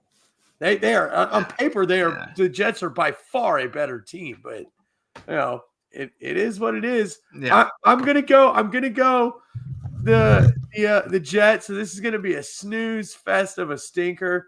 I'm like 13-10. TJ looks like he's falling asleep just talking about this game. TJ, what are your thoughts on this one? Give me the team that starts with a J. That's what I got winning. So a tie. TJ's predicting a tie. All right. No, honestly, 0-0 tie. Yeah, it's 0-0 tie. Done. No, I don't know. That might be the most Jets and Jags thing ever this season, by the way. I honestly, I don't know. I really can't say much about either team. I don't really care about either team. If I have to say it, screw Aaron Rodgers. Let's go Jags. Okay, Adam. We'll take the Jags. The Jets are going to help Combsy and I win a fantasy championship. Give me 2 touchdowns for Javonte Adams and a touchdown for Isaiah Davis. Jets are going to beat the Jags. All right. Next game, we got Bengals Titans. So, I mean, there's this is another one that I could, the Bengals are fun to watch, even though they're struggling this year. So, Adam, why don't we start with you? What are your thoughts on this one? Cincinnati's going to cream Tennessee. I would hope so. If L'Jarius Sneed is not in that secondary, there's no competition. And even with L'Jarius Sneed might be one of the only cornerbacks in the NFL that I can say can actually match up with Jamar Chase. because he's that shut down of a corner. I don't even know what the injury report is on him. If he's out, good luck stopping Jamar Chase. Okay, Charles, how about you? Burrow is going to come out and continue to look like an MVP with his offensive prowess. And Jamar Chase is going to come out and continue to look like the number one wide receiver in the NFL. But somehow, Cincinnati's defense is going to allow Tennessee to hang in this game, but ultimately the Bengals are going to win. Mm-hmm. Okay. TJ. Give me Tennessee by like 50 because screw the Bengals for beating us on Monday. All right. Hey, man, that was some great play by Lisa, though. I'm just going to say. All right. Next game, Ravens-Giants. TJ, we'll start with you on this one. Shit matchups this week. I know. Like I said, some of these are just bad matchups. I don't know. I'll be honest. This game I'm actually more focused on two aspects. One, I want to see if this is the end of the Justin Tucker era. Like, is he going to miss field goals this game? We all know kickers miss field goals. They have an off season, but like, is this the start of Justin Tucker's kind of downfall of his career where we see him retiring very soon? On the other hand, Drew Lock, can he actually win against a good opponent? Probably not. It'd be awesome to see that. I just don't see anybody. Definitely don't see the Giants winning. But I've got the Ravens. I think they're probably going to put up about 40 points on them. And I give it 42-3. Okay, Adam. Derrick Henry is going to have a monster day against the Giants defense. Derrick Henry is going to go absolutely nuclear. If you're playing DFS, he's $8,300 on DraftKings. You just go overweight to the field. Just play Henry. Okay, Ravens Charles. are going to demolish the Giants. All right, Charles, how about you? Yeah, I agree. The king is tired of hearing everybody talk about Prince Barkley, and he's about to show everybody why he still sits on the throne, and he is just going to feast on this Giants' porous defensive line. It's going to be ridiculous.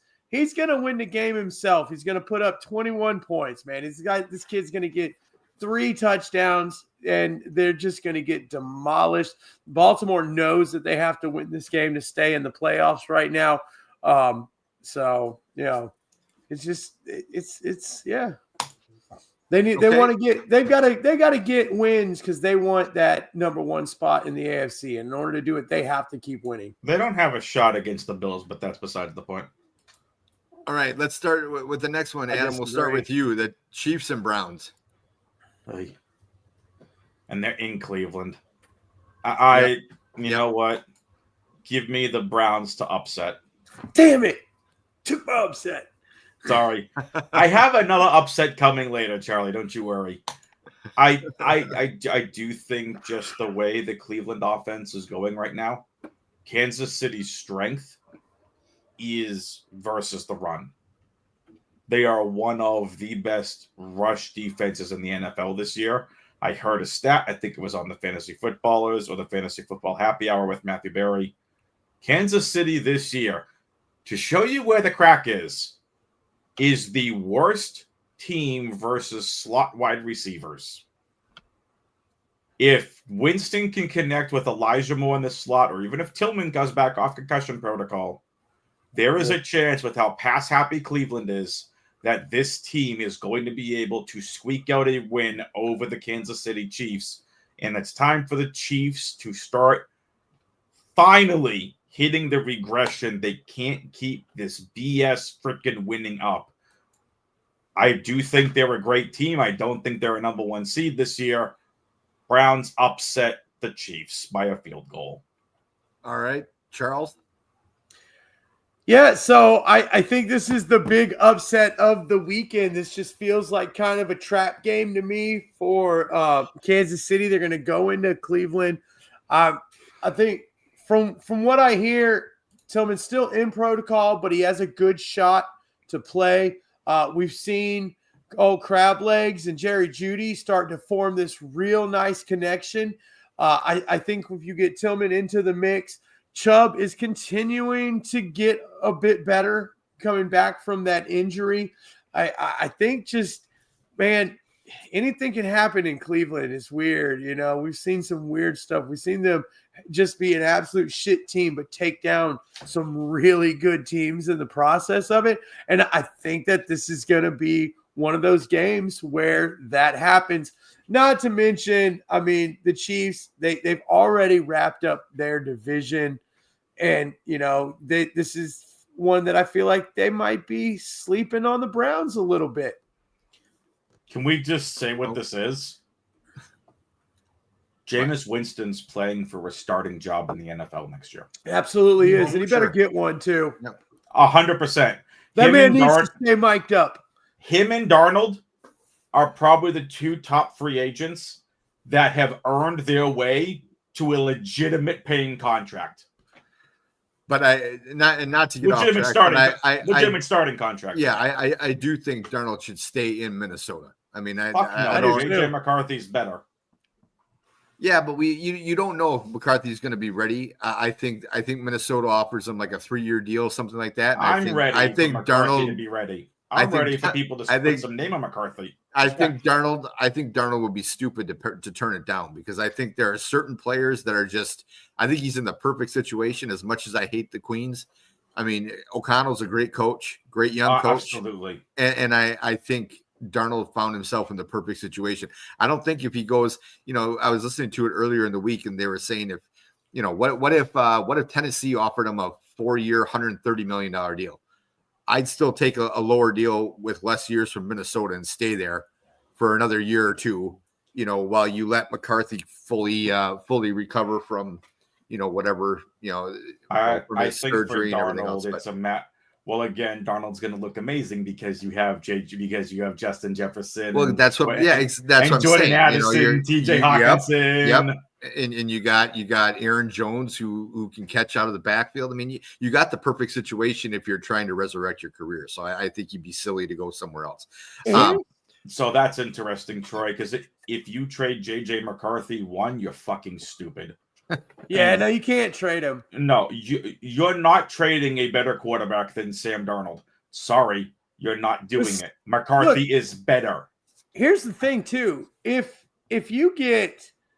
Darnold takes the Vikings, gets into the playoffs, and wins a playoff game, if you're the brass for Minnesota Vikings, can you let him go? Nope. I mean, he's got it, but he has a 2-year contract with them, doesn't he? I thought he was just a 1 year deal. It's a 1 year bridge deal. Prove it deal kind of thing. Yep. Same with Aaron Jones. Aaron Jones is the same way. He's 1 year, $7 million, and it was to bridge it to McCarthy. It was so McCarthy could learn behind Darnold. How could you move on if he takes them to the playoffs and wins one playoff game? I mean, that's pretty much better than Minnesota. He's going to get that Daniel Jones money. Then, right, you got to keep him, right? How do you? He's going to get that Daniel Jones money. We're going to let him walk. Yeah. You go, you win a playoff game. I'm going to give you that Daniel Jones. Oh wait, no, I'm sorry, that's the Giants. Yeah. Okay, TJ, let's get your take. I'm sorry, we went off track here, but we do that. Yeah. We do. And I keep, you know what? I got to drink some more fucking water because I keep getting Charlie horses here, so that's why I'm kind of. You can't necessarily tell it, but I keep standing up here because I. Son of a bitch. Anyway, go ahead, TJ. Chiefs. It sucks getting old, man. I'm almost 50 years old and don't drink water, and it turns out I get Charlie horses all the time. All right, TJ. Chiefs Browns. What are your? Because we're talking about the Vikings. Are we? Yeah, exactly. Are we? Are we 3 for 3? Are we 3 for 3 here on a Browns upset, or are you gonna buck the trend here? You know, I'm going to buck the trend because I said that the Browns were going to win last week and they lost. So it seems like whatever I go for or against, it always seems to happen. So I'm going to go with the Chiefs to win this one, and I think it's going to be another doink off the field goal again to win it. Shit. So I'll say 24-21. Okay, yeah, Troy predicted 23-22, so he's probably predicting about the same thing you are. All right, so let's go to the next game. TJ will this is actually, one crap team. Well, no, I shouldn't say crap team. One so-so team, but Commanders and Saints at New Orleans. TJ, what are your thoughts on that one? Saints are coming off, I don't want to say a good win, but a solid team win against the Giants. Now, I feel like anybody can have a solid team win against the Giants. I think that this is an upset. I think I have the Saints beating the Commanders. I think that defense for the Saints is starting to look pretty hot. Offensively, Derek Carr is looking – again, it was the Giants, so Derek Carr can look good on a freaking Pee-wee team as well.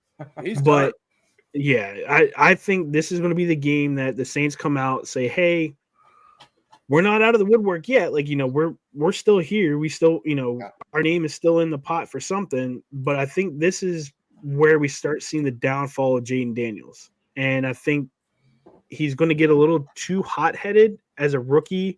He always says, I lose. I want to learn from that. You've lost a couple games. Have you learned anything yet? Because it doesn't seem like it. It seems like, yes, he can put up some solid stats in a loss, but it's the same mistakes over and over that lose the game for him.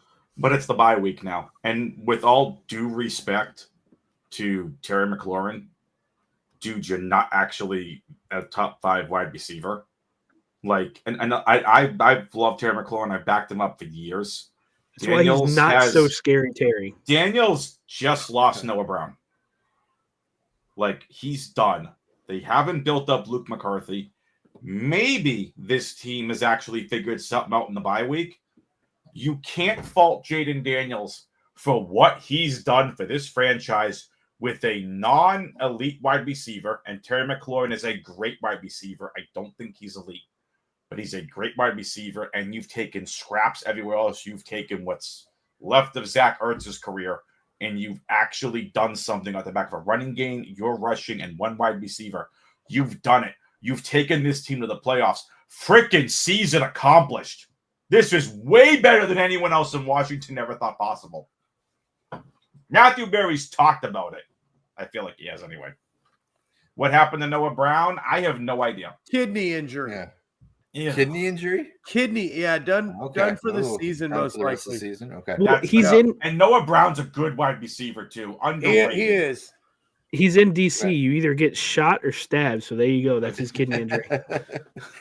Well, now just to backtrack here a little bit on what you had mentioned, TJ, with the Saints. A lot of people, including myself, I just looked at the playoff picture.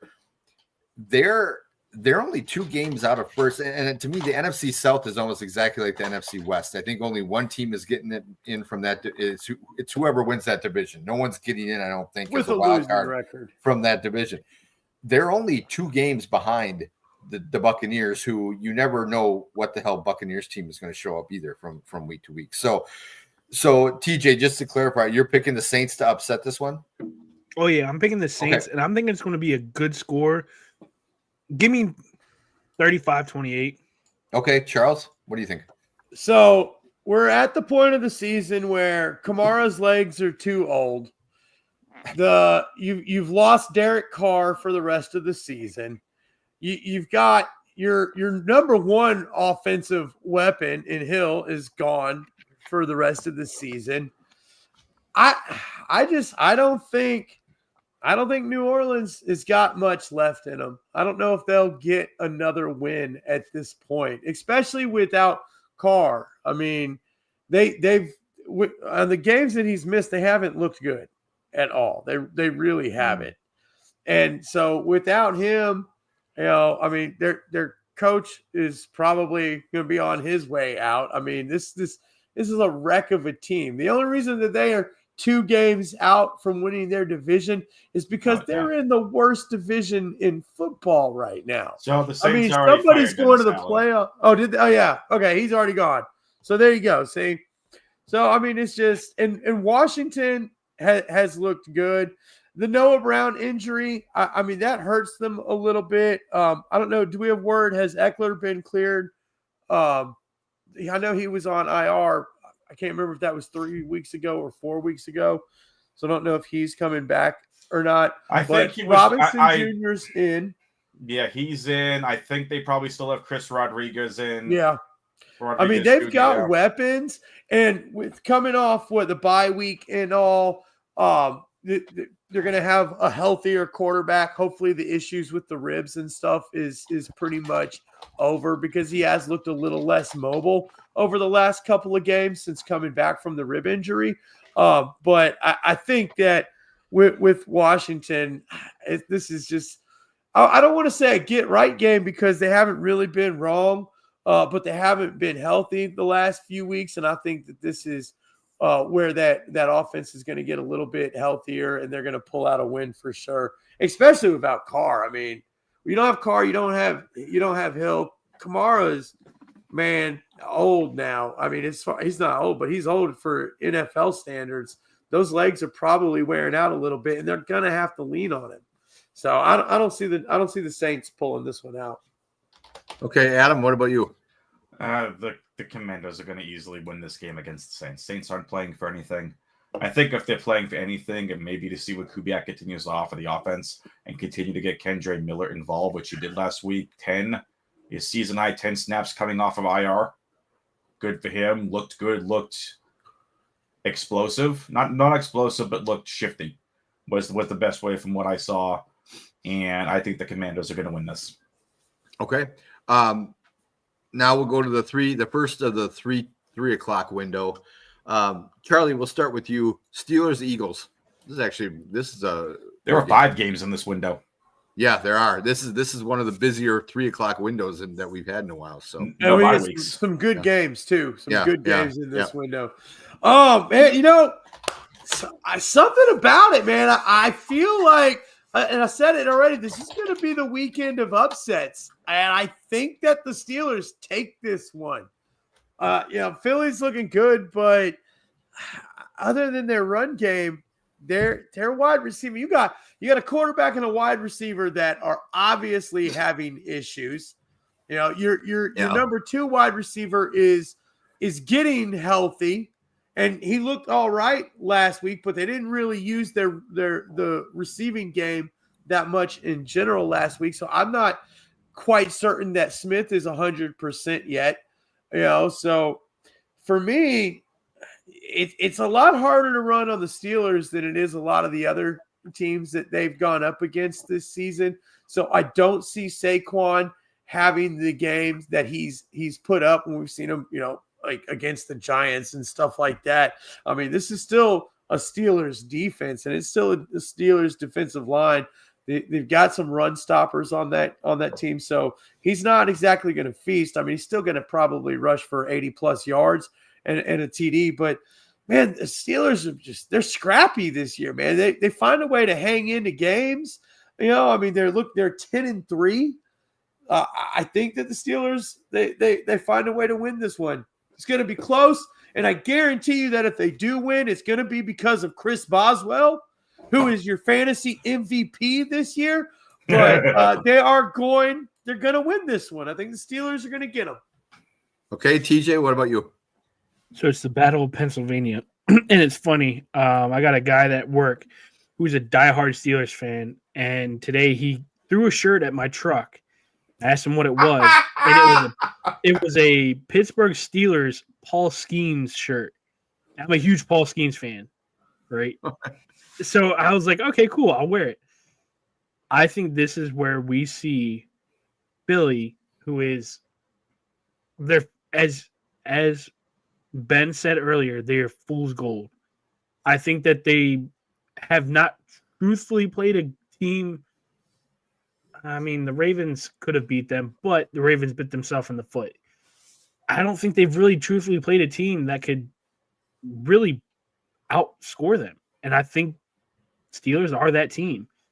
I think the Steelers are going to beat the living crap out of them and take the Pennsylvania title. Okay.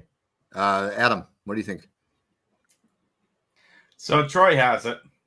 Steelers haven't won in Philly since 1965. That's nice, Troy. You know what else is nice? So they're due. No, not a chance. Philly wins 13-10 in what's going to be a battle of defenses. If Philly's defense is going to prove how not fool's gold, like Ben said earlier, this is the game. If Philly's defense doesn't show up, Pittsburgh is going to win 20-10. But I'm calling 13-10. It is going to be a defensive battle. These are two really good offenses and two really good defenses. Steelers are the more complete team. Philly's going to win by a field goal, 13-10. Okay, next game. Charles, we'll start with you again because it's your Colts. Oh yeah, at the Broncos. So what are your thoughts on this one? man. So this is a Colts are number 8, by the way. So they're the first on the bubble team. They still got they're right Broncos. behind Denver. Yeah, exactly, right behind. This Denver, is an important playoff game right here because the Colts have to get past Denver at this point to get into the playoffs. I was really hoping for a Denver loss last week so we could see this, that playoff spot change hands when the Colts win. But I'm going to take my Colts. They're starting to look a little bit better. They got AR back in. I think him getting benched, I think he needed that. I think it kind of was a shot in the arm to him. Yeah. And I think that the Colts are going to pull this one out. They need this one. Denver has looked very good, but there's nothing in Denver that's special. They have good coaching, but all around they're just an average team. Bo Nix. I think, yeah, he's an average guy, man. I don't disagree with you, but it's looking really good for an average quarterback. I know he's got good coaches. Sean Payton is a great coach. Man, he can make average players look like good players. That's what he does. He just can't do anything with the elite quarterbacks who is in his system. Right? Sorry, I say that Wilson. Elevate him, but he can't, if they're already elevated, he just doesn't know what to do with them. That's what I think what he's done with Knicks has been fantastic. First one, this is going to be a close game. This game probably comes down to a field goal, but in the end, AR keeps the Colts in this with his rushing ability, runs it in for 2 more touchdowns. Colts win by a field goal. Okay, TJ, what do you think? I guess this is just me being at like can't really say young age anymore, but this game kind of reminds me like a little bit of hype of the old like Colts Broncos rivalry that I remember when I was little watching them. It seems like every year that game was always some type of hype, and it was fun to watch. I feel like this is kind of what we're looking at right now. I love how the Colts are playing right now. AR coming back. I loved watching him play with the Colts. The dude fits that system amazingly. Bo Nix is he's killing it as a rookie. And I mean, to be honest with you, like there's nothing. I really don't think there's much that I can say bad about Bo Nix besides he went to Oregon and I hate Oregon. But outside of that, I mean, he's looked pretty solid this year. I mean, like he's stepped up as a good quarterback, and I think he's in the right system with Sean Payton, and hopefully he can do something with it. I'm not too happy with this one, but I think I'm going to take the Broncos. Charles, I'm going to go with you. It's going to be to a last-second field goal, but I think the Broncos take this in a last-second field goal. Okay, Adam, what do you think? So to correct, he's not elite. He's great. He is a Hall of Famer, but that's besides the point. Broncos 27 to 24-17. Okay. All right. I just don't think the Colts defense has enough to compete with what Sutton's been doing in that offense. Now, if they can shut down Sutton, the Colts have a good chance of winning because they don't really have an offense outside of Sutton right now. There's no other wide receiver that's legitimately doing anything. So, okay. Yeah. All right. Next game, Adam, we'll start right with you. Buccaneers, Chargers. This is a really interesting game, and I don't know how I feel about it. What Baker Mayfield has done, the resurgency in his career has been outstanding. What Herbert has done, finally, with a coach that knows how to utilize him. This is a really interesting game. This game all comes down to one player. Does McConkey play? If he doesn't play, Bucks easily win this game. If he plays, it's much tighter. I do have the Bucks because I do think they're a better overall offense than what the Chargers have on defense. So I will take the Bucks to win this over the Chargers, even though right now it looks like the Chargers are favored by, looks like 2.5 points. Last time I checked, it was 2. Yeah, I'm on a DFS optimizer. I'm just looking at the scores. Tampa Bay 21.5, Chargers 24. I know the Bucks don't have a good secondary. They are decimated. Yeah, I have to admire what Baker Mayfield has been doing this year. Yeah. He's been outstanding. So give me the Bucks and the upset over the Chargers. If McConkey's back, I do think the Chargers will end up winning this game. Okay. Charles, what about you? Man, the Chargers have been doing something with nothing on offense this whole season. It's been fun to watch. They've got a really good coach. I think that has a lot to do with it. He's very good at game planning for other teams. Tampa Bay, I mean, we got two teams that are – both of these teams are kind of in the thick of the playoff race right here, trying to, stay in or get in. But I give the Chargers have a better defense. They're not a team that has been blown up a lot this season. And I'm kind of with Adam on this. If Ladd is in this game, I think the Chargers just come out and take care of business, just because I just don't see this as a defense that Tampa Bay, as much firepower as they've had on offense, I don't think they're going to put up a lot of points. I think this is going to be a low-scoring game, like a 14-17-21 kind of game or so, maybe even a little bit less. So I feel like the Chargers, it's in LA, so a home game for those guys. I think that's going to give them a little bit of an edge. If Ladd plays, the Chargers definitely win. But even without it, I think the defense gets them the win on this. They kind of contain Baker Mayfield in that Tampa Bay offense. So I'm going to give it to the Chargers. Okay. TJ? I think the Chargers are pissed about that doink win that Kansas City has, and I think they're going to come out. As it says right now, Ladd is limited in practice, so I think it's going to be – it may come down to Friday. Who knows if it comes out that way. I'm kind of with you guys. If Ladd plays, the Chargers have this. If not, I would give it to the Bucks. But I think we're overlooking I think their number one receiver is Quentin Johnston. The dude's starting to put up numbers. He's fairly decent. I hate him because he's a TCU Horned Frog, and I hate TCU. But I think with him, Justin Herbert also was limited in practice today as well. So, there's a lot of things looming for. Yeah, that is true. I'm back to be on the Thursday and Friday practice reports. Yeah. I think there's a lot looming. He was questionable up until the game last week. Yes. McConkey? Yes. Mm-hmm. So I'm going to say this. I don't like Quentin Johnston. I did not think he was an elite talent. I don't know why he went in the first round last year. When I hear people talk about he makes 50, it's like some ridiculous amount of catches with his chest, I'm like, that doesn't sound sustainable to me. McConkey is their number one. Absolutely. And I'm going to say this. McConkey is the new Keenan Allen.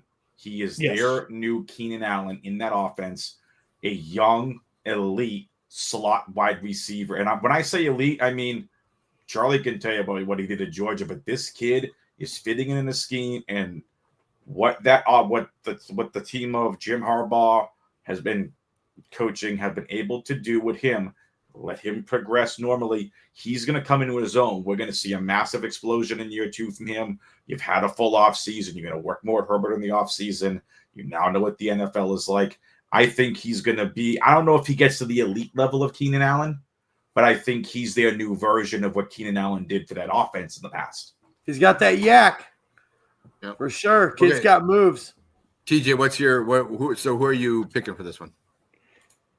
I really can't base it off of Lad because we don't know if he's playing. So I think I'm going to go with the Bucks. Okay. But if something changes, like if Lad plays on Friday, I'm going to put it in the chat. I got Chargers, but I'm going to go for the Bucks right now. Yep. Okay, so let's come right back with you. We got the what could be a Super Bowl preview: Bills at the Lions at 3:25. Yes. Woohoo! Good game. What are your thoughts here, TJ? So, I think this is not even going to be a game. I do think it's going to be. This could be the Super Bowl game. I think this is the game that everybody's going to be watching. Damn right. Josh Allen, dude, was hot this game against the Rams, and I was a little upset that they didn't really have, I don't want to say enough time, but they just didn't have the ability to play the way they should have. It was come behind. The dude just killed it, and I was very impressed with Josh Allen. I just don't think that they have enough to beat the Lions. I mean, I'll be honest with you. Even with the beat up defense that they have. Even with the beat up defense, I think that the Lions are they're too potent on offense. I mean, even with this banged up defense, they're still looking very, very good. Maybe come playoff time, something happens. Maybe, who knows? But I honestly think, if this is going to be this could be the Super Bowl matchup, and this could be the rematch that everybody's looking for. I have the Lions on this one. I think it's going to be close. I don't think it's going to be as massive scoring as the Lions have it. I think I'm going to keep it under 40. I think it's going to be like a maybe 17-14 game, but it's going to be just a complete, it's going to be a fun game to watch. I just don't think it's going to be high scoring. Okay. Adam, what do you think? Come to me last. Okay. All right. Charles, what about you? All hail the sun god.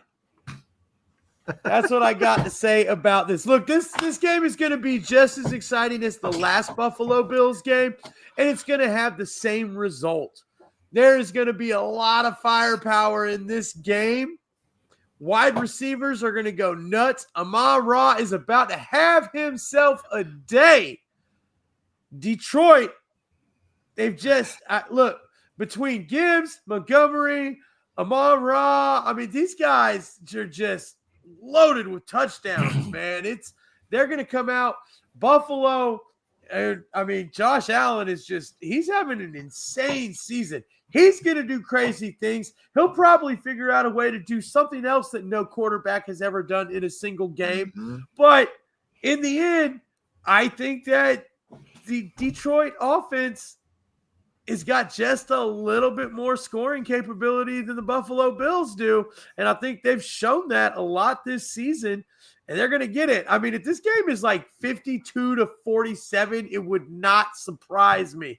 I don't think it's going to get that high, but if that happens, would not surprise me at all. But I've got the Bills losing to Detroit and the winner scoring at least 40 points. Okay, Adam. Give me my spotlight. Okay, there you go. I have been waiting for this game. This is your Super Bowl 59 preview show. Nope. This is the night before opening curtain. This is where you get the best team in the NFC versus the best team in the AFC going head-to-head in prime time in the afternoon. This is going to be the game that everybody's going to want to watch. Your incoming NFC champion Detroit Lions are going to take on the incoming AFC champion Buffalo Bills in what is going to be a battle of, if there was over 100 points put up in this game, like Charlie said, is not going to surprise me. You thought last week's game had fireworks? Wait until Sonic and Knuckle destroy what little run defense the Bills have. Wait until Josh Allen has to continue to do what he's doing. What Patrick Mahomes has done for the Chiefs the entire freaking time he's been a Chief. He takes the damn team on his back. He might get Coleman back. He might get Kincaid back. He could use anybody, and he is going to be competitive. This is your Super Bowl 59 preview. Lions, on the back of Sonic and Knuckles, a.k.a. Gibbs and Montgomery, are going to defeat the Buffalo Bills 48-31. to 44. Okay. All right. So, Adam, Charles, why don't we start with you? This one, well, we go from Bills Lions. I should have saved that for last. You should have saved that for last. Yeah. Stinker of a game. Patriots and Cardinals. What are your thoughts? Both of these teams suck. No, I mean, look, You're not wrong. There's no way. I just don't see any way that the Patriots can go into Arizona, who's starting to play a lot better. I mean, they did just lose to Seattle, but that's because that's a team that for like the last 6 years cannot figure out how to win a game in Seattle Stadium. It's like a curse or something going on. So I'm going to throw that one out.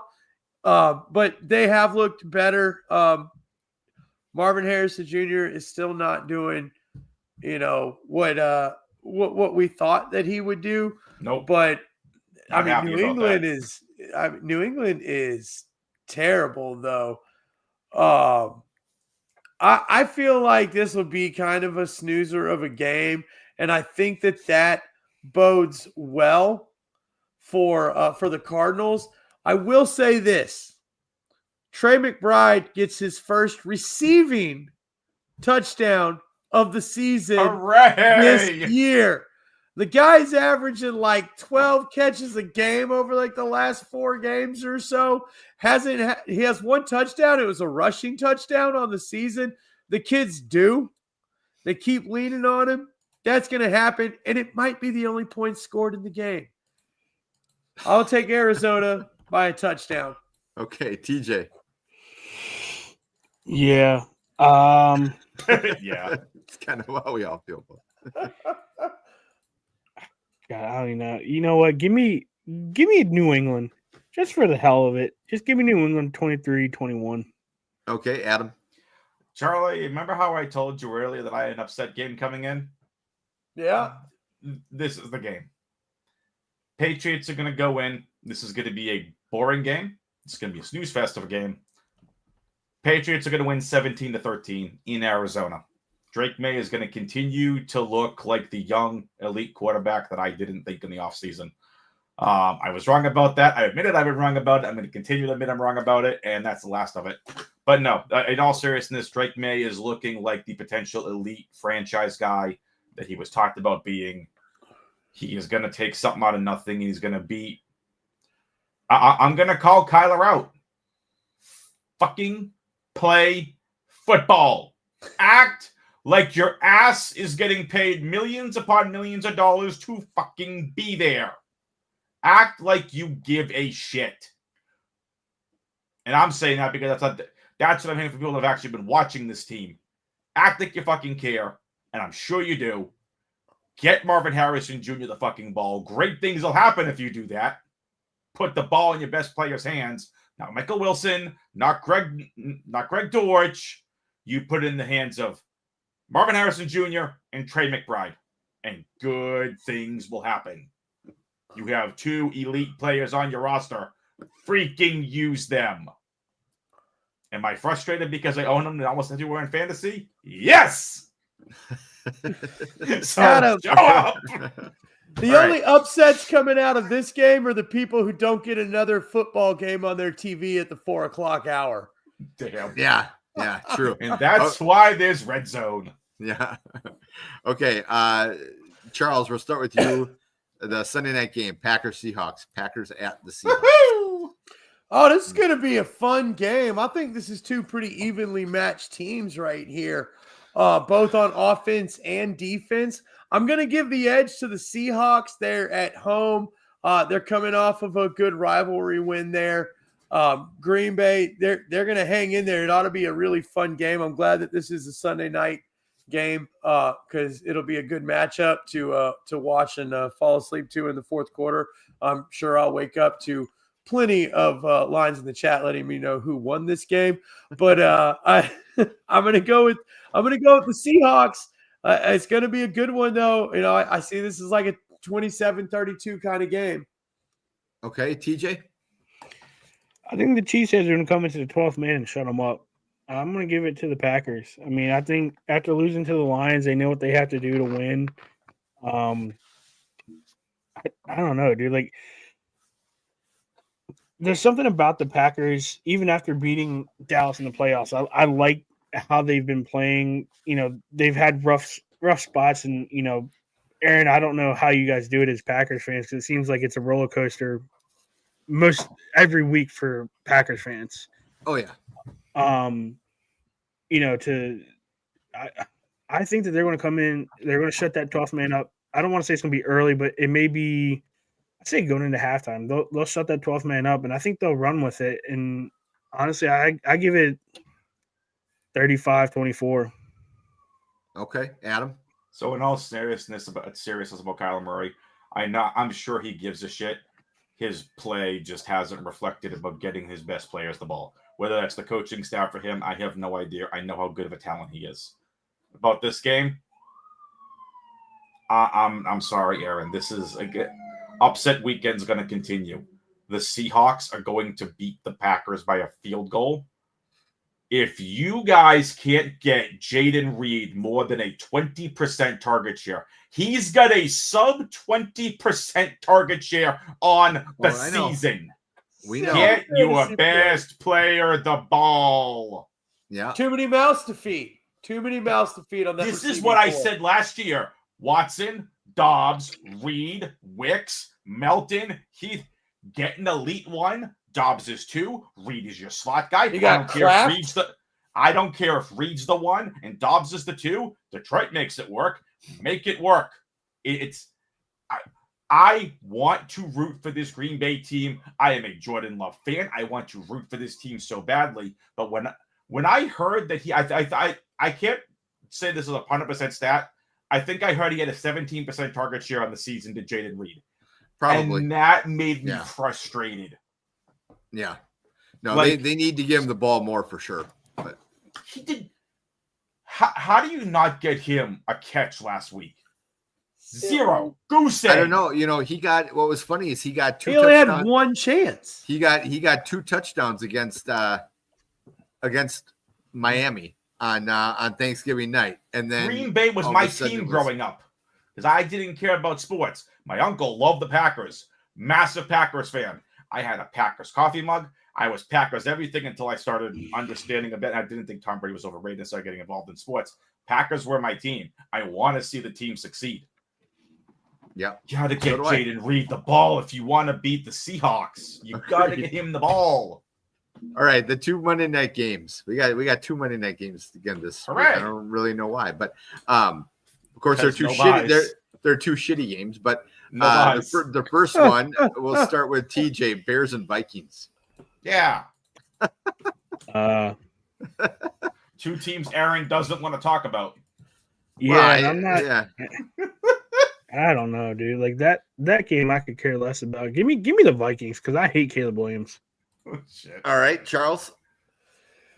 Oh yeah, the Vikings are going to continue to roll. The Bears, they suck.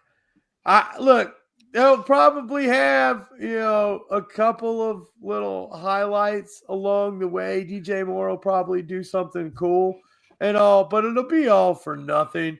The Vikings, they're at home. They're going to lay the smackdown. This is going to be probably 35-14 kind of a thing. The Bears are going to have absolutely no chance in this. I kind of think the same way. Adam, what about you? Vikings are going to beat the Bears. Okay. And then the second game is the Falcons at the Raiders. Again, I was hoping if you're going to have 2 games, you can at least have 1 decent game. But Charles, what are your thoughts here? Falcons, Raiders. So I'm hoping for the Desmond Ridder revenge game. Don't know if that's going to happen now. But this is going to be a snooze fest of a game. These are 2 teams that cannot figure out how to play football this season. I mean, you've got the Falcons, they're trying to do something in that division. It's such a weak division that they're probably still sitting around thinking, hey, we can get to the playoffs. So they've got a little something to play for. Whereas the Raiders, I'm pretty sure are tanking. I'm not sure what, because there's not a quarterback in this draft class that you can build a team around.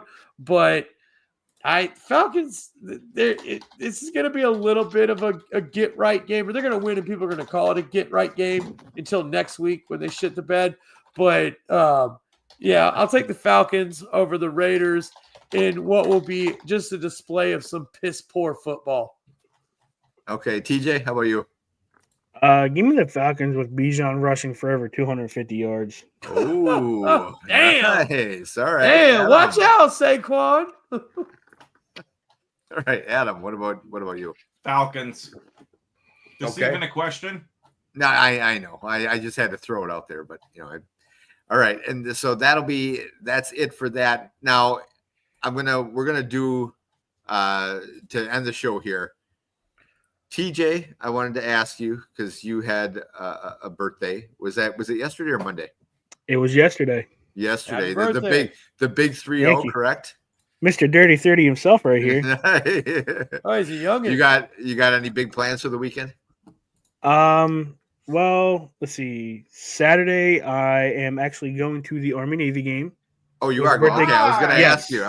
ask you because Yes. you said you always try to do it, and okay. Yeah, All right, so cool. Nice. a buddy of mine actually texted me today saying, "Do you have any plans for Saturday?" And I said, "Not that I know of." And he goes, "Okay, I'm going to kidnap you in the morning, and I'm not going to tell you where we're going." I said, "Oh boy, this is great." Well, his dad texted me about 20 minutes later saying, "Hey, be ready to bundle up Saturday because we're going to the Army-Navy game." I said, "Oh, that's what I'm getting kidnapped for." So, yeah, going to the Army-Navy game. We got really good seats, and then after that, Nice. a bunch of buddies and myself are going to do a bonfire and just have a hell of a night.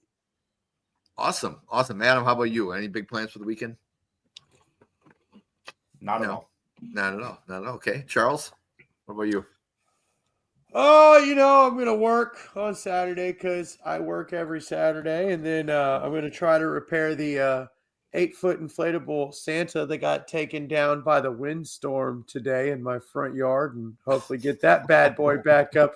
Yeah, don't get an inflatable from Five Below. They are worthless. Go to Bass Pro, my friend. Bass Pro has the best inflatables. Yeah, but for Bass Pro, $15, really? 8-foot Santa for $15, you ain't getting that at Bass Pro. Well, We got a Bass And Pro I- sitting at the bar with his reindeer for $30. nice. I think you know why it was $15, Charles. I think. You Oh, I just found out today Yeah, when you I just got found out. home and it was against the side of the house. I was like, oh, poor Santa. So we'll try to deal with that and just, watch some football. Nice. Be a All good right. time. Well, everybody have a great weekend. We're gonna cut short. We're not gonna do the unless anybody has a 4 minutes on high. They really are just. I think we I all kind of really got it out do. during the college I football really segment. do. Oh, yeah, no. You really? Okay, I'm not Charles. done with the college football. Okay, I Charles. We'll pulled let up you a do. little something. We'll let you do the here. Let me get you up here. Why is he not? I got it. You got it. Okay. There we go. Charles. All right. Go ahead with your 4 minutes on high, and then we'll get out of here.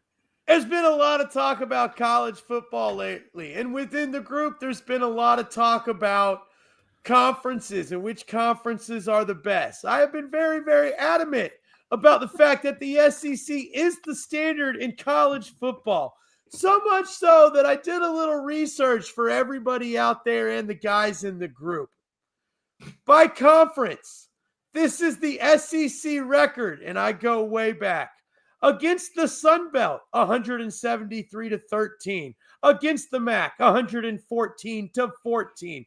CUSA, 177-29. Mountain West, 35-12. Independence, 887-407. ACC, 350 wins to 188 losses. The Pac-12, 80-47. The American Athletic, 65-40. The Big Ten, 111 wins to 73 losses. The Big 12, they're the closest, 62-48. The Skyline, 1-0. The Big West, 46-0. The WAC, 71-11. The Border, 7-2. The Southwest, 197-141. And the Big 8, 44-42. There has never been a fucking conference in college football to have a winning record over the SEC Fuck all of you. You are all wrong if you don't think the SEC is the standard and the best. The win-losses, the records, the fact that we have won half of the playoffs championships, the fact that we are always ranked in the top 25 more than any other conference, it all backs it up. I get your pride. I get you angry. I get you hate us because you ain't us. But stop with the bullshit. All of you know that the SEC is the college standard. That is what it is. We're the top dogs. Until you come down here, join us, you don't really know, but you do know. I love all of y'all. Merry Christmas. There's nothing else we could do to top that. No, there isn't. All right. Everyone, Mike drop. That just ended the night on a perfect note. I'm not upset because now I can say Texas is part of the SEC. So I'm with Charles right now. So I'm not upset. But I will say, fuck Georgia. That's all I'm going to say. Hey, man, you got to have that opinion about somebody that beat you twice, right? Yeah, that is true.